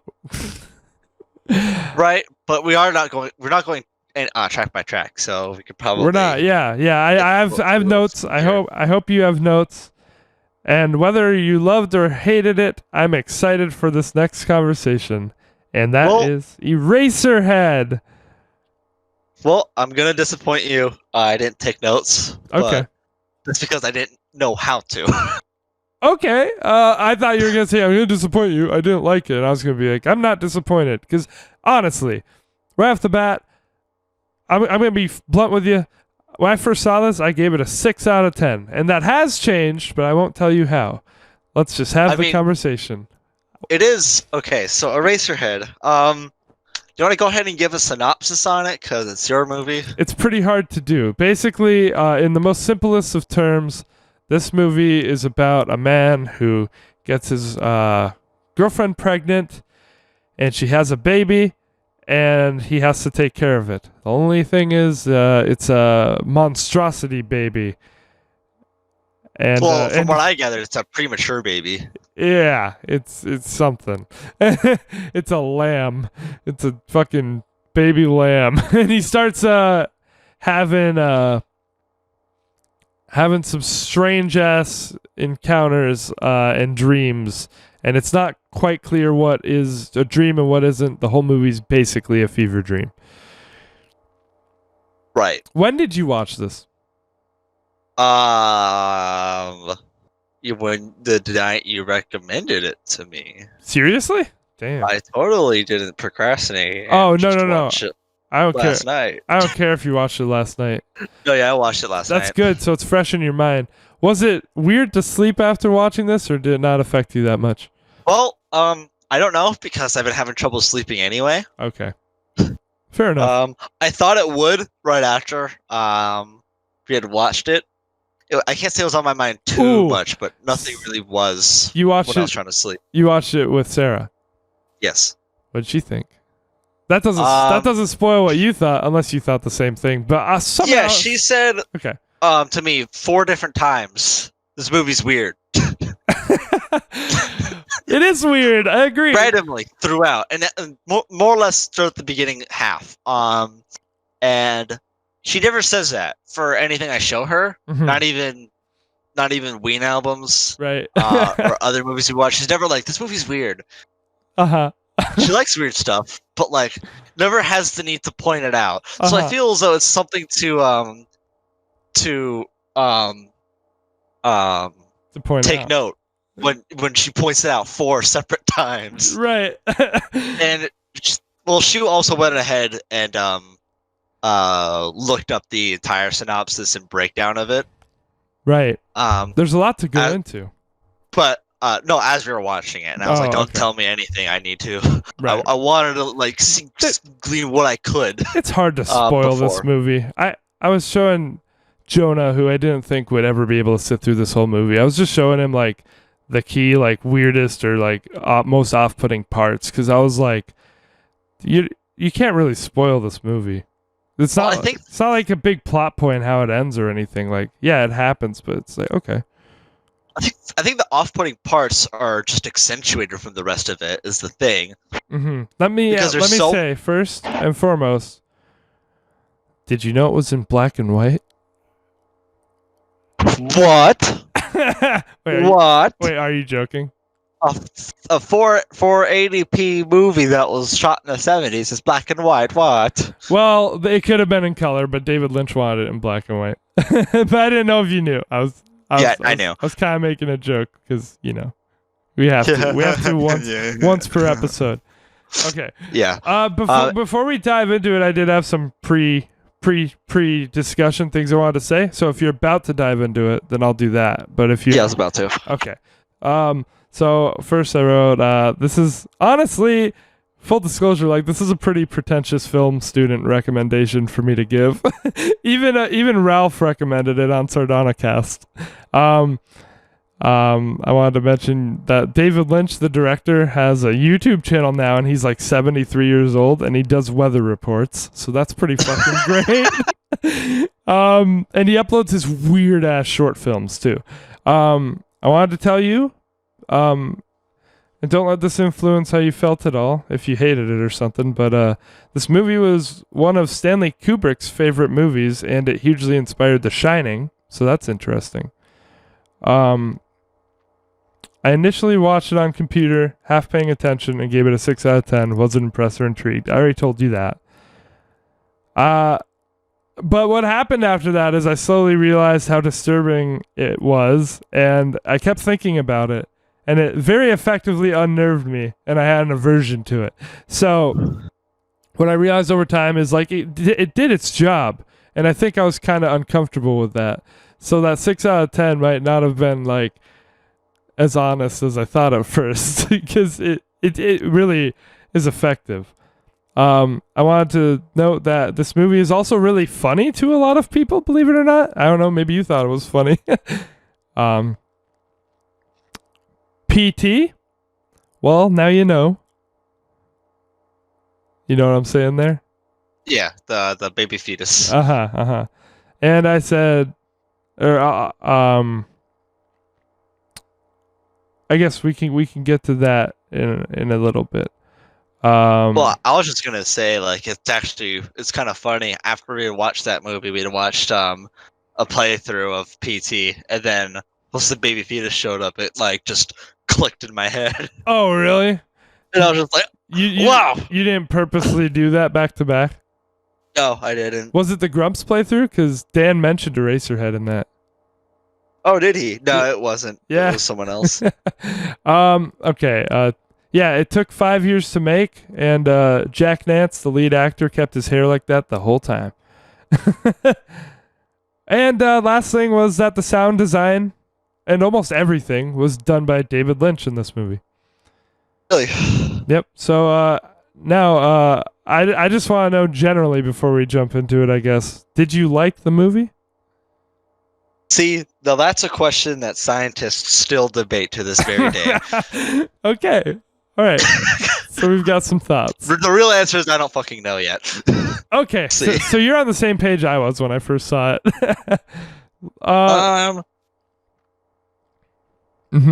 There were things that I wanted to ask what you thought of as we go, but I won't steer the conversation yet. I want you to get out what you had to say. Yeah. So I did have to like kind of read up on it afterwards Mm-hmm. to actually have stuff to talk about and after like reading the like interpretations of like what everything is supposed to mean, I have more of an appreciation for it.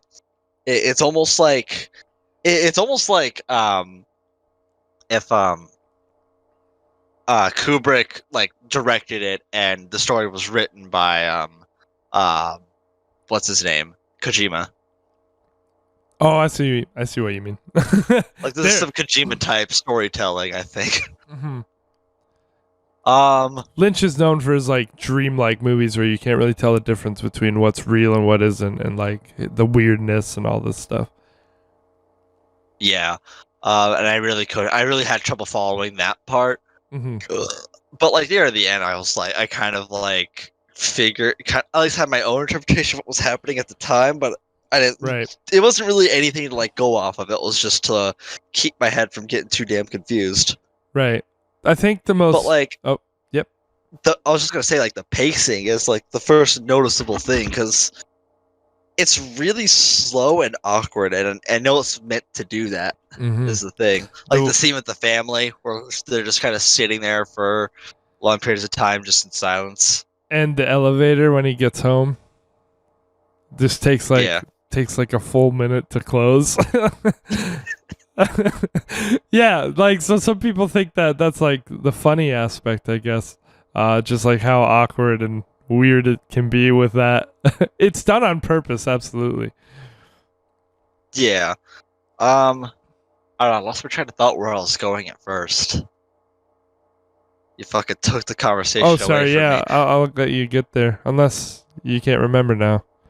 Yeah, I can't remember. I think the general, like, easiest, probably most common interpretation of this movie is just like, don't have kids. No, oh yeah, like this is for me what I interpret as like the most sinister like feeling of what it's like to be a dad when you're not ready to be one. Right. That's exactly what most people interpret.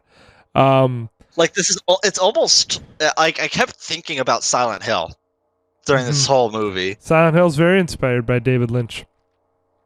Yeah, as a whole, inspired by it is. That's why I also thought of Kojima the whole time. Uh-huh. Mm-hmm. I was just like, because I kept thinking like this is some type of purgatory, you know. The only note that I probably would have written down is throughout several parts of the movie, I was thinking, "Oh, they're gonna kill the baby." Oh yeah. Oh, they're gonna kill. Like I thought the wife was going to, because she kept yelling at it and like tossing and turning. I was like, "Oh, she's gonna kill the baby." Mm-hmm. And then when Eraser had put his hand covering the baby's mouth, I was like, "Well, he gonna kill the baby." Right. So it's only fitting that it ends. Spoiler with he killed the baby. He did. He cut the baby open, and you find out that the only thing keeping it together is that gauze around it.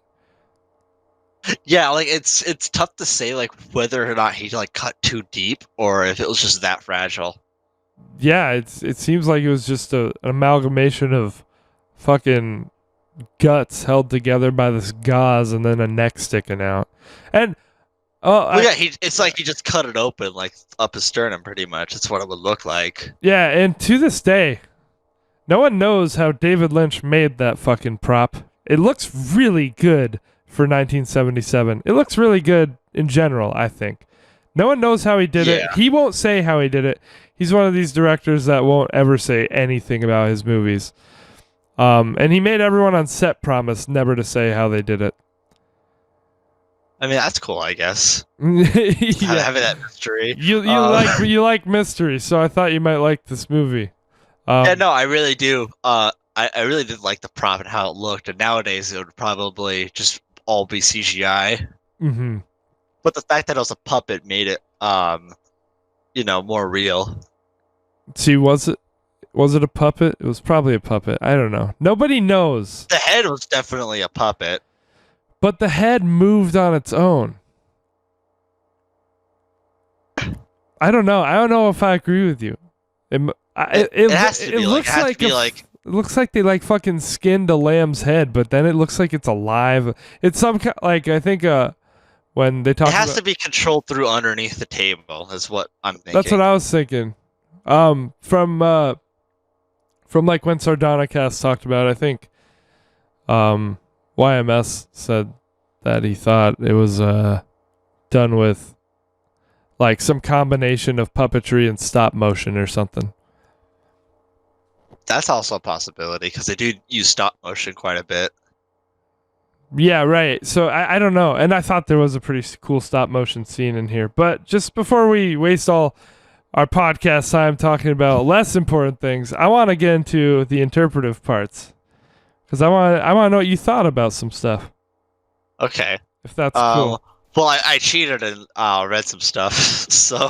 Yeah, I probably should have told you not to, but like I've looked into if a lot. I didn't, I'd probably be in the same boat you were and like just wouldn't really know much of anything. Right. I wouldn't have much to contribute. I've looked into a lot and I've seen it twice at this point, so I can't really like put anything on you. Of course I started looking into it after I watched it. Like who wouldn't? Yeah, because it's just like I need explanation because like it's pretty cryptic in how it symbolizes lots of things. Right. But it's also similar to Silent Hill in that you know that there's some meaning to it, and you know that's like it has to deal with something more sinister but psychological. Since you said that, I'll say this note from my from the beginning, and then we'll start interpreting. But we'll just do this quick. So you think there's meaning? I wanted to say that YMS, I guess, somewhat infamously thinks David Lynch and Eraserhead, but him in general, aren't actually very deep or substantive. That Lynch just does weird things to be weird or because it looks cool. And I wanted to know if we were on the same page, or do we think that there's something more to it? And I think that there's something more to it. Oh yeah, now I remembered what I was trying to say. Yep. Earlier. Yeah, that's exactly what I was thinking this whole time watching the movie the first time. I just kept thinking, is this just dumb, or is there more to this, or is it actually genius? And I'm just missing something. Dumb or deep, yeah. Yeah, dumb or deep. Or it was like overly. It felt overly pretentious, Mm-hmm. Because this whole time I was just thinking about David Lynch being like, just calling me a dumb viewer the whole time. watching it on your fucking phone. Yeah. No, I have a confession. I did watch this on my phone. No, you didn't. Did you? No, I didn't. I was like, what? I not that I don't even particularly care, but I think it's hilarious. Just to be an asshole. But yeah, I do think there is stuff to take from this, especially like when you stick it through to the end, really. Yeah, I think the whole thing can be interpreted pretty well. I think Lynch can definitely be pretentious, but it's kind of part of his charm. Because like he won't say what this is about or what anything's about, and he says no one's figured out Eraserhead, but to most people it seems pretty clearly to be like a story about the anxiety of being a dad. But yeah, he actually let me quickly play a clip audio for you of him and an interviewer.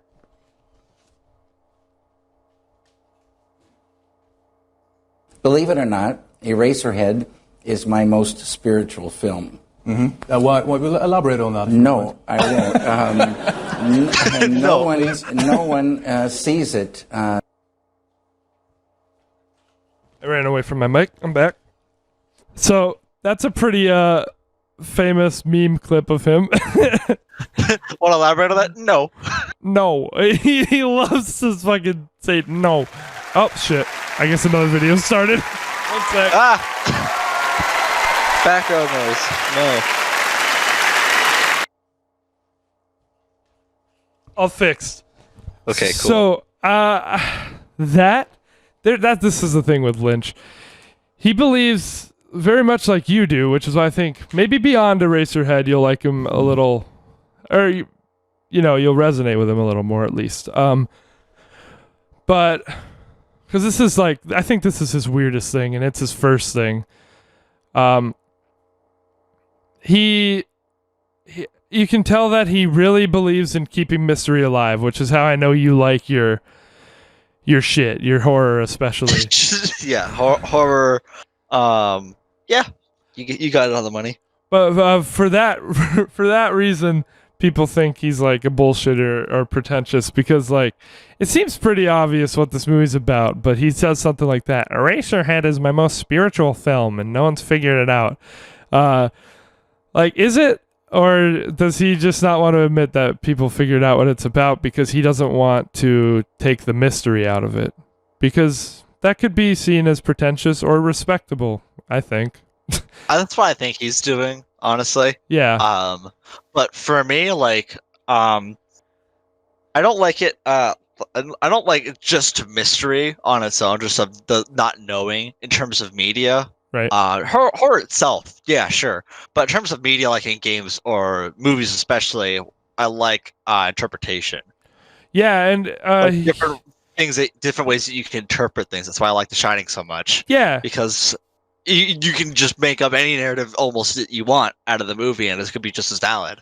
and he speaks to that, but he also always says that there is an interpretation and no one's decoded it. So I guess it's his way of putting a lid on it and saying like, no matter what you come up with, you're not going to get it. So no matter what, the mystery is still alive. That's at least my interpretation of Lynch himself.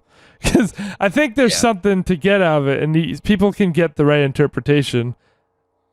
I could be completely wrong. Maybe Eraserhead is fucking spiritual, and But who the Kojima fuck might knows? say the same thing. Who knows? Yeah, but like I think it's just a tactic to keep the mystery always alive by saying like it means something to me and no one's figured it out. It's a personal thing. Like so you know, that's the kind of thing that Mo would think is pretentious as shit. And by the way, he does. Everything I say about David Lynch makes Mo hate him more. But I think he's quite a character. I think he's fun. I like him. I guess I'm just in the middle between the two. Like, yeah, it's cool, but it's just like, it's whatever. Right. I'm not really focused on that, really. You focus more on the art, yeah, the film that he Yeah, made. itself. I mean, obviously, like, I kind of contradict myself too. Like, I have exceptions. Right. Because you know, I like Resident Evil a lot, and I think it's pretty much as far away as you can get in terms of like, mystery and interpretation. Yeah, but you like it for. There's plenty of other reasons to like a game. That's fair. Exactly. Yeah. Silent but in Hill, terms of though. horror, like Silent Hill, more up that alley. Silent Hill, which is why overall I think Silent Hill ended up being my favorite of the two. But I don't know. I mean, so far, I think I've we just been more I think we should. exposed. Sorry. I was just gonna say, I've been more exposed to Resident Evil. Oh, same. Still, actually, But you know, I do wish there were more good Silent Hill. But I've watched again. That's like learning more about the interpretations of it, so it makes me appreciate it more. Which is exactly what I did with Eraserhead.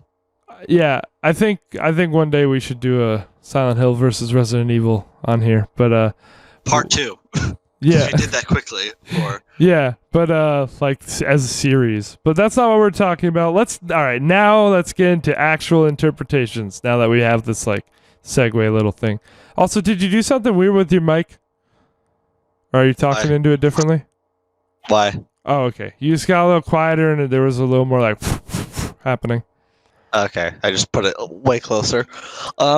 Okay, so unless you were about to say something, I wanted to get into the interpretation of some scenes. Yeah, go for it. I was just starting to think about it. Okay, we can't cover everything, but I'll definitely cover the stuff that I noted. Like, what did you think? Because there was stuff I wanted to ask how you took it. So, the opening scene. Do you remember? You know what I'm talking about. It opens on his head and the planet. Oh, yeah. And it's like, is this his brain? Is it saying it's a dream? Like, there's a guy with the levers, and then you see like something come out of his mouth, and then like a little spermy wormy falls in a puddle. Spermy wormy. And then the movie kind of starts after that. What did you think? Yeah, at first I didn't know what the fuck that was. I just thought that was like a cryptic piece to the puzzle. Right. But I know that's supposed to like the planet in the background is supposed to represent his brain. Is it? Yeah, or at least that's what I got from it. The plant? The planet. The planet. The planet. Okay, yeah, that's what I was saying too. That's why I said, like, is that like his brain? Is it a dream? I think the guy with, well, actually, I don't want to put my interpretations. I want yours. And then Yeah, I was probably gonna say the same thing. The guy is supposed to like represent, the event that causes the baby. I think, Him flicking all the levers and going up and down and shit. yeah, I see him as like the thing functioning inside his brain, like making his brain work, basically. Yeah, Making and then him- he's making him just do what he doing does. that motion, I guess. Right. Okay. So, yeah, and you're saying it's the thing that makes the baby. So yeah, we're on the same page. Well, because and then the mouth opens and lets the spermy wormy out. And it falls into the puddle. Yeah. So I wrote, this is widely accepted that this is a sex scene, a David Lynch sex scene. Pretty interesting. Yeah. Sperm thing comes out of his mouth and lands in the puddle. And yeah, so all right, cool. We're on the same page there. I guess that one's. And it's interesting how the spermy wormies are used throughout the movie. Oh yeah. Like they're kind of like a monster, Mm-hmm. He's so like scared of sex or intimacy for a lot of the movie, probably because of I didn't think what comes of it. I didn't think he was scared of that. He seemed to be more scared of the spermy wormies. So Yeah. he was probably just more scared of the thought of like, or just anything that had to do with that child, Yeah. because it was obviously tormenting him and the wife. Right. And then after that, the camera gets pushed through a circle of light. So that's I think we probably could interpret that as birth. But like the question is it Henry's birth we're seeing, or is it the baby's birth we're seeing? But you know what I'm talking about? I think so. You might not even remember that. I was taking notes constantly, but yeah, I'm gonna skip a lot of my notes because we're short on time now.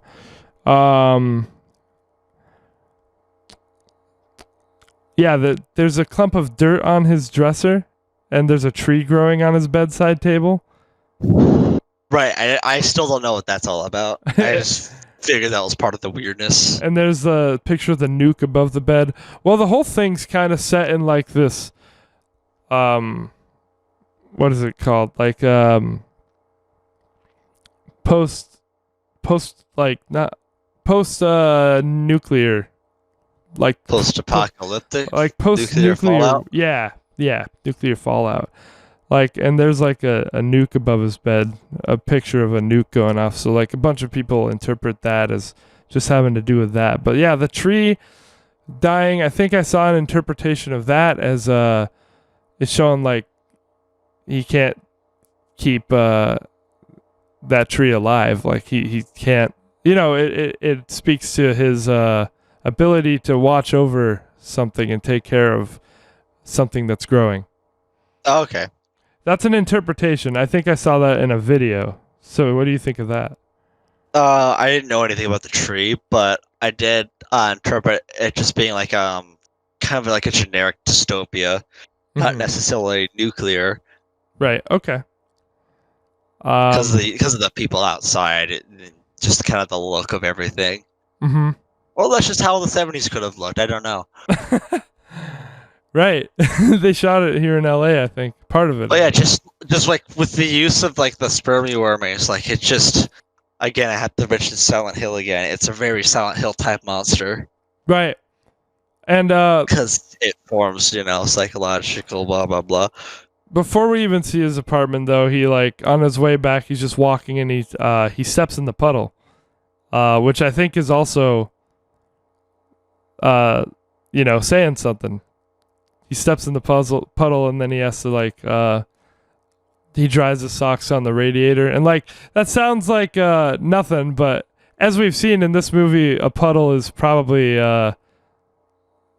vagina. In other words. I didn't think of that, but sure, I can accept it.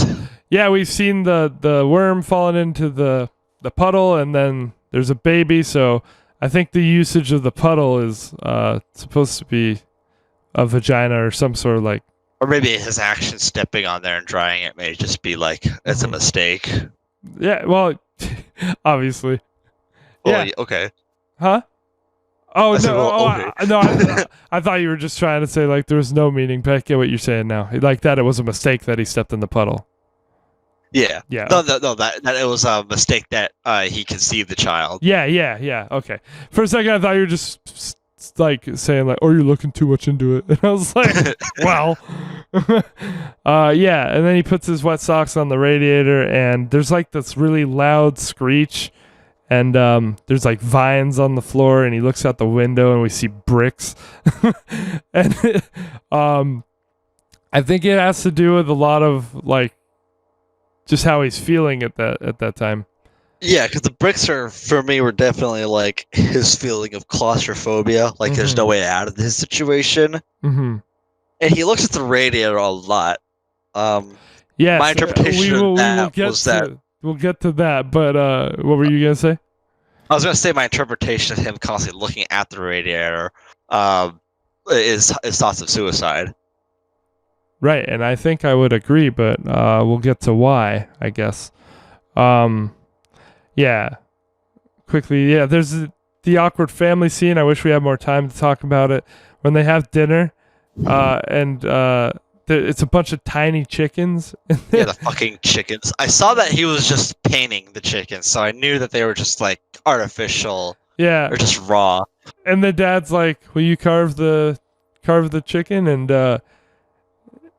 well, you know what happens. The chicken starts bleeding and moving its legs. And did you interpret anything there? Or just no, but I just got some Resi 7 vibes from that one. Okay, so here's what I interpreted. I don't think I've seen a video on this, but I think it's pretty in your face with the rest of the themes in the movie. It started bleeding kind of from a hole between its legs, for one thing. Yeah. And then like at one point there was like an extra like splurge of stuff. And as this was happening, Mary's mom from across the table started freaking out, like so I think asphyxiating. Yeah, I think it's supposed to be making a connection there with birth, or at the very least like reproduction in some way or another, and like her mom's kind of like having that reaction to it, and as if it's like connected somehow with that visual and her reaction. So it's really fucking weird, but I think that's definitely like what it's going for. Could you see that, or do you think? I could see that. I was just thinking that the chicken was just foreshadowing what he was gonna do to the baby. Good point. I didn't like where he think kind of carves it out and it's just bleeding. I didn't think of that at all. I didn't notice any foreshadowing. That's what I got from it, because his head being shaped like an eraser was foreshadowing, I guess. But we'll get to that. Yeah, I still don't know what to really get from what you're talking about. We'll get there. I think the mom starts creepily kissing him because he's scared of anything sexual or intimate. I don't know. I thought of that. That's something I want to talk about. I'm just like scrolling through my notes quickly. Yeah. Okay, then it's baby time. This is a perfect place to talk about this. And this baby never quits. Yeah, I told you, nobody knows how they made it. But yeah, the baby kind of never quits whining throughout the movie, which is part of what was so off-putting for me the first time I saw it. And I just like was not comfortable whenever that thing was on screen, which is the point. You feel like Henry does. Right, yeah. And then we get a scene of Henry and his wife in bed, and he tries to touch her, and she like shrugs away. And then he looks like terrified of her. And she ends up leaving him with the baby. But not before shaking the bed violently while crying. And I took this, how did you take this? I think I took it as like, it's clearly imitating sex, like rocking of the bed. When she's it's revealed that she's like pulling her suitcase out from under the bed. But yeah. First she like is like crying and shaking the bed, and he's just looking at her, and it's really uncomfortable, and you don't know what the fuck's going on. And it's just like, I think there is something here with like the fear of, or at least like the regret of the sex that they had that made this baby. Yeah, I definitely agree. But in terms of that scene, I honestly took it more as comedic Okay. because I didn't know what was going on. It is Because she comedic. was just staring at at us for a long time. Then it's just the briefcase comes out. I was like, oh, she's just getting her briefcase. Yeah, it's comedic, but it's awkward. Like there's so much of that. That's like kind of the whole thing here. Yeah. Going through real quick, unless you had something else to say there. Oh no, you're good. He checks the baby's temperature, like one of like the best parts in the movie, I think, because like then it just looks away, it looks at Henry, and then it shows the baby like with the fucking specks all over it, like whatever the fuck, it looks like disgusting. He's like, "Oh, It's like you are zits in a way. sick." Yeah. Yeah. Oh, you are sick. Oh, you are sick. Yeah, and then I mean, well, that reveal was like the first, I guess, disturbing part for me mm-hmm. because it Right. was just like, it's a lot of like kind of gross out horror. Yeah, body horror, and then yeah, he's like covered in all these specks and warts and shit, and he just puts a fucking humidifier next to it, and yeah, I don't know. I guess I put this as part of the same note. He checks the cabinet where he put the spermy wormy that he got in the mail. Right. And they said he probably put it there behind like the closed doors to try and like forget it or ignore it, but he can't. So like he keeps going back. Because I guess we didn't mention that, but yeah, he gets like a fucking spermy wormy in the mail.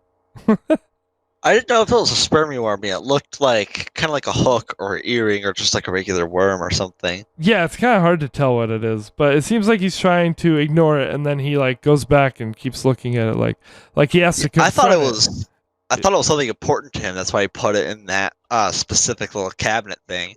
Okay, interesting. To me, again, I didn't get much interpretation off of that little cabinet. right. To me, it's just saying that it's something that he has to confront, and so he's hiding it away. And I thought it was representative of like the sperm again or something, but I don't know. Maybe it was like an earring or something. It is kind of hard to tell exactly what it is. Okay. Now, a huge point of contention for this film. Might be one of the last things we get to talk about, actually. The Lady in the Radiator. Huge point of discussion. Right. What do you think? Anything? I think she's an angel. Whatever you be watched. Okay, whatever To be you direct. Mhm. Whatever you watched about this movie probably talked about this. So that might have skewed your interpretation or Oh, I didn't watch anything. I just read a few things online. Oh, okay. Okay. But they didn't refer to her at all. But So you see her as, surprisingly, an But I- angel. yeah, because just she's in all white. You see she's been seeing the radiator, which I've already like tied to him thinking about suicide. So like there's like the afterlife. Mm-hmm. He's on that stage when his head pops off for some reason. But then he's seen at the very end of the movie when embracing her in this white light, which is him dying. Wow. Okay. Well, we've got pretty similar interpretations. Yeah, I see. Yeah. I see. And then like when after he kills the baby, when all the the head and everything of just him being tormented by his actions and everything, his blood is like short circuiting, and then it shows the man with the cogs and levers and everything being electrocuted. So that's symbolizing him dying. Mm-hmm. I pretty much agree. I think I think she symbolizes a point of comfort for him, but that comfort, she's got like that shit on her face and stuff. Like it's comfort, but it's bad. Like because I think she represents comfort through the idea of suicide. Like Well, it's killing yourself. it's uncomfortable. It's Yeah. unknown. It's but 'cause it you is see that stuff- comforting. He's beckoned to it, and she sings, "In heaven, everything is fine." Like she's calling him to want to commit suicide. Is how I interpret her. So an angel's not too far off from that, the way I see it. she's like this point of comfort in death. Well, it's like it's the I use angel almost loosely. It's like her connection between his thoughts and mind to the afterlife. Right. She's got that shit on her face because it also kind of looks like makeup, but part of her hair or just all that. But it does, like, when you see it, it does like give you the uncanny valley feeling. Yeah, I feel which is like, it's something that is, oh, this is familiar, but it's not. So I don't know how my body is, like, I don't know how I'm supposed to feel about this. Right, and that song, when she sang it, gave me like real uncomfortable vibes the first time I saw it. I was like scared it was gonna get stuck in my head and stuff. But I really like that song, honestly. I'm gonna hit you with the cold water here. I thought that scene was boring. Oh, really? Yeah, she kept saying it over and over, and I was just like, damn, I wish I could be hearing Ween instead. That's funny. The Pixies actually covered that song. They're not Ween, but they're weird too. Yeah, I know who the Pixies are. Yeah, we saw them. But yeah. Yeah, exactly. So I like that song, but what did I write? In the first scene she's in, there's like the sperm is falling and she's dancing around and she starts stomping on it and like they bleed some like white milky liquid, probably just milk. In actuality. And the subtitles said that the song playing during that scene was called Stompin' the Bug. So I think it's all pretty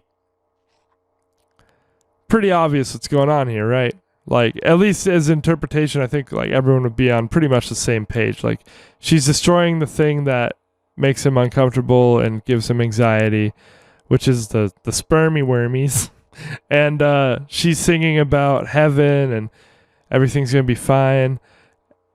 And like you said, at the end of the movie, you see them embrace and everything goes white. So it's easy to interpret that as he killed himself after he destroyed his baby. Right. Okay. So I guess that there is a lot more to go on. We don't have a lot of time. So I'll just... yeah, we have to cut it short a little bit. I'll mention that I don't think we've said anything new or groundbreaking about the movie, unfortunately. But no, but at least we're getting into like what we thought and felt, at least. Yeah. So the last thing is, what did you take away, if anything, from that whole scene where? I'm pretty sure it's like definitely, obviously, like a fever dream or something. That whole scene where his head flies off and the baby comes out, and there's a tree and it starts bleeding, and then his head falls through the floor, and like all that stuff. It's like that's a nightmare. Like I'm pretty sure that's literally his nightmare because he's obviously still alive after that. He wakes up. So, yeah. But what'd you think of that? They turned his head into erasers. Well, I first thought this is where it kind of it gets bonus points for me because I think you can interpret it another way too. Because I think the safe route is like, yeah, it's a nightmare, and that's pretty much where I'm going to sit at too. Mm-hmm. But at the time, I thought he like reincarnated. Oh, because like before after the scene with the that one girl across the hall, there was that I couldn't tell if it was his wife or something, but it looked like that it was like trying to break out of like some type of shell, like the blankets and all that. Like when she was in a cocoon. Like it was in some cocoon or embryonic state. Yeah, that's what I interpreted, like the embryonic state. I thought it was just more imagery about like baby in a womb. Like that's how I saw that. Yeah, I didn't know like, oh, is the baby like actually an alien growing up? But then like after the whole head popping off scene happening and he wakes up, I thought that embryo or like that was coming out of its cocoon was actually just him already reincarnating, and the old Eraserhead died and was made into erasers. That is interesting. Yeah, I didn't think of that. And to me, that explained like why he was just like, "What the fuck?" when he like woke up, because he's like, "Where the fuck am I?" He had that kind of look on his face. Oh, and by the way, quickly about the name of the movie and about him having eraser hair and everything, and the erasers in general. I think if you didn't think about it any further, or if you did, Probably to go along with the themes, it's my interpretation would be that he wishes he could erase what he's done, erase the mistake. Yeah, I didn't really think about it all that much, but that's sound. All right, cool.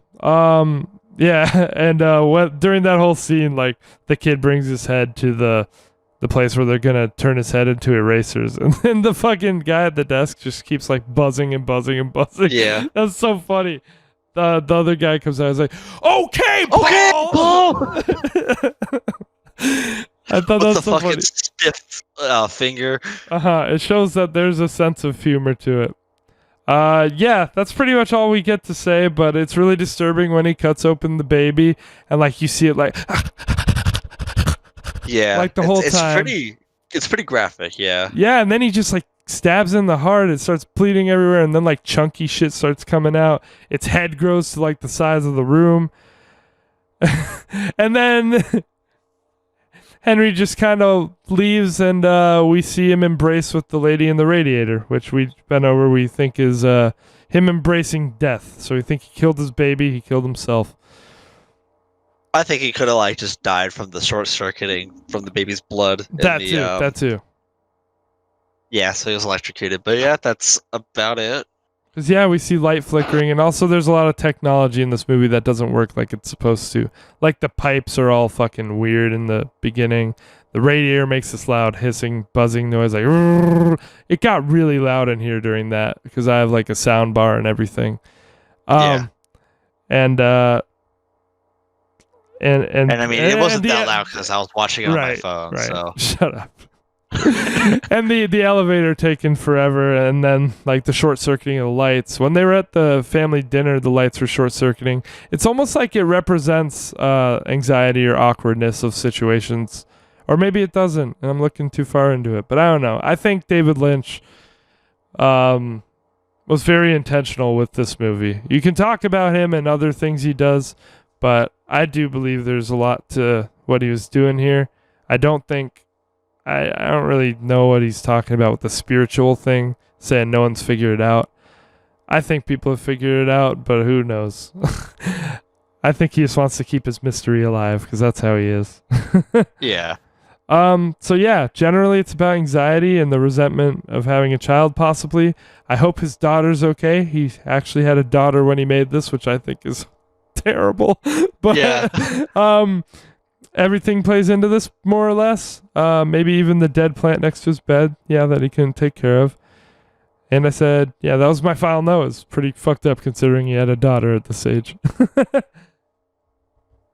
Did you have any quick closing scary. thoughts or not really? To summarize, I think this movie is equal parts confusing and disturbing. Exactly. And that off-putting, it was like the first time that something was off-putting to me enough that I think it actually made me rate it lower because I didn't get it. Like, kind of like Ween. Yeah. Like, so on the rewatch, this movie was bumped up for me. Absolutely. I actually love this movie now. I'd recommend a rewatch if it sticks with you, because it did stick with me. That's pretty much why I ended up coming back to it. At first, I was like, I never want to see that again. But I think it's very effective. And I think it's cool that it's a really it's like historical at this point. This movie's an important movie for movies. It's amazing that this thing got made. And if I'll probably recommend you another David Lynch thing at some point. He actually did Twin Peaks. So whenever we get around to TV shows, you'll see more of his stuff. But Right. yeah, this is his most out there thing. What would you give it out of 10? And if you ever rewatch it, definitely let me know if anything changed for you with after it settles. I mean, it's gonna need a rewatch. But throughout the whole movie, or at least throughout the first half, I kept thinking, is this deep or dumb? Right. Me too. So I think until a rewatch, it's gonna have to sit at a comfortable strong 6 out of 10. That's exactly what I did. And I hope you have the experience for you where you enjoy it more, or you might enjoy it less. It's probably I'm probably going to enjoy it more with given all the interpretations of it, Yeah, and you can which look. is why it's going to need it. But yeah, You can look into it more. You can hear what other people have said about it, or just go into it completely and interpret it for yourself. I gave it a 6 when I first watched it, and I was like pretty staunchly like, I don't think David Lynch is that great. I didn't like Eraserhead. Blah blah blah. Like I thought it had all this cool stuff, but there's so much other cool stuff we didn't even get to talk about, like the technical aspects and everything else. But but we briefly touched it. yeah. So I was very much in that boat, and I'm hesitant to give it a 10, so it's a 9 for now. I think it's like gonna become one of my favorite horror movies, which is a really hard favorite horror movie to share with people, but Yeah, but just like, hey baby, why don't you come back to my place and watch Eraserhead and yeah. and my friend can play some music, play some chocolate and cheese. Mhm. This was the weird episode. Yeah, not the people that you would show this to, Mhm. or you wouldn't show this to just other people, I guess. Neither of these. Right. Awesome. Well, I do have to go. I've got an appointment. So let's get these recs out of the way. You gave it a 6. I gave it a 9. Chocolate and cheese. I gave it a 6. You gave it an 8. So Cool. Good next stuff. week. This is kind of my cop out rec. And I'll rec first because we'll start with mine next week. I don't even know if you've seen it or not, but this is a movie. Okay, another one. Kind of a cop-out rec, like I said, because I couldn't think of anything, but I knew I wanted to do this at some point. And actually last week I thought about, we're going to do this. I'm recommending you The Big Lebowski. No, I have not seen it, surprisingly, but I know it's an important movie and I should, so at least it's getting that out of the way. It's a movie Blues Brothers reminded me of, even though Blues Brothers way predated it. This one's about bowling instead of blues, though, so it's right up your alley. Ha, Allie, ha, Right. funny. No, I'm excited for this one. This one's like a legend that I just keep hearing referenced, not as often as other ones, but yeah, this should probably place really high for me. You have a much more clear experience with it than Eraserhead. Yeah, than Eraserhead. What do you got for me? Okay, this one you should also have a more clear experience with, Okay. but I'm throwing you a curveball. You're not getting a movie or album. You're getting a game, mister. All right. I'm getting some variety up in this shit. What Remains of Edith Finch? Did we play that? No, we haven't. Oh, it was Ethan Carter. Okay. It All was right. Ethan Carter. Yeah, you got it. I'll play that. Sorry if I'm hightailing it out of here. I'm 5 minutes late. Oh, that's good. So that is it. We will blow out this candle. And we'll see you guys next week. Cool. Sounds good, guys. All right. Go for it.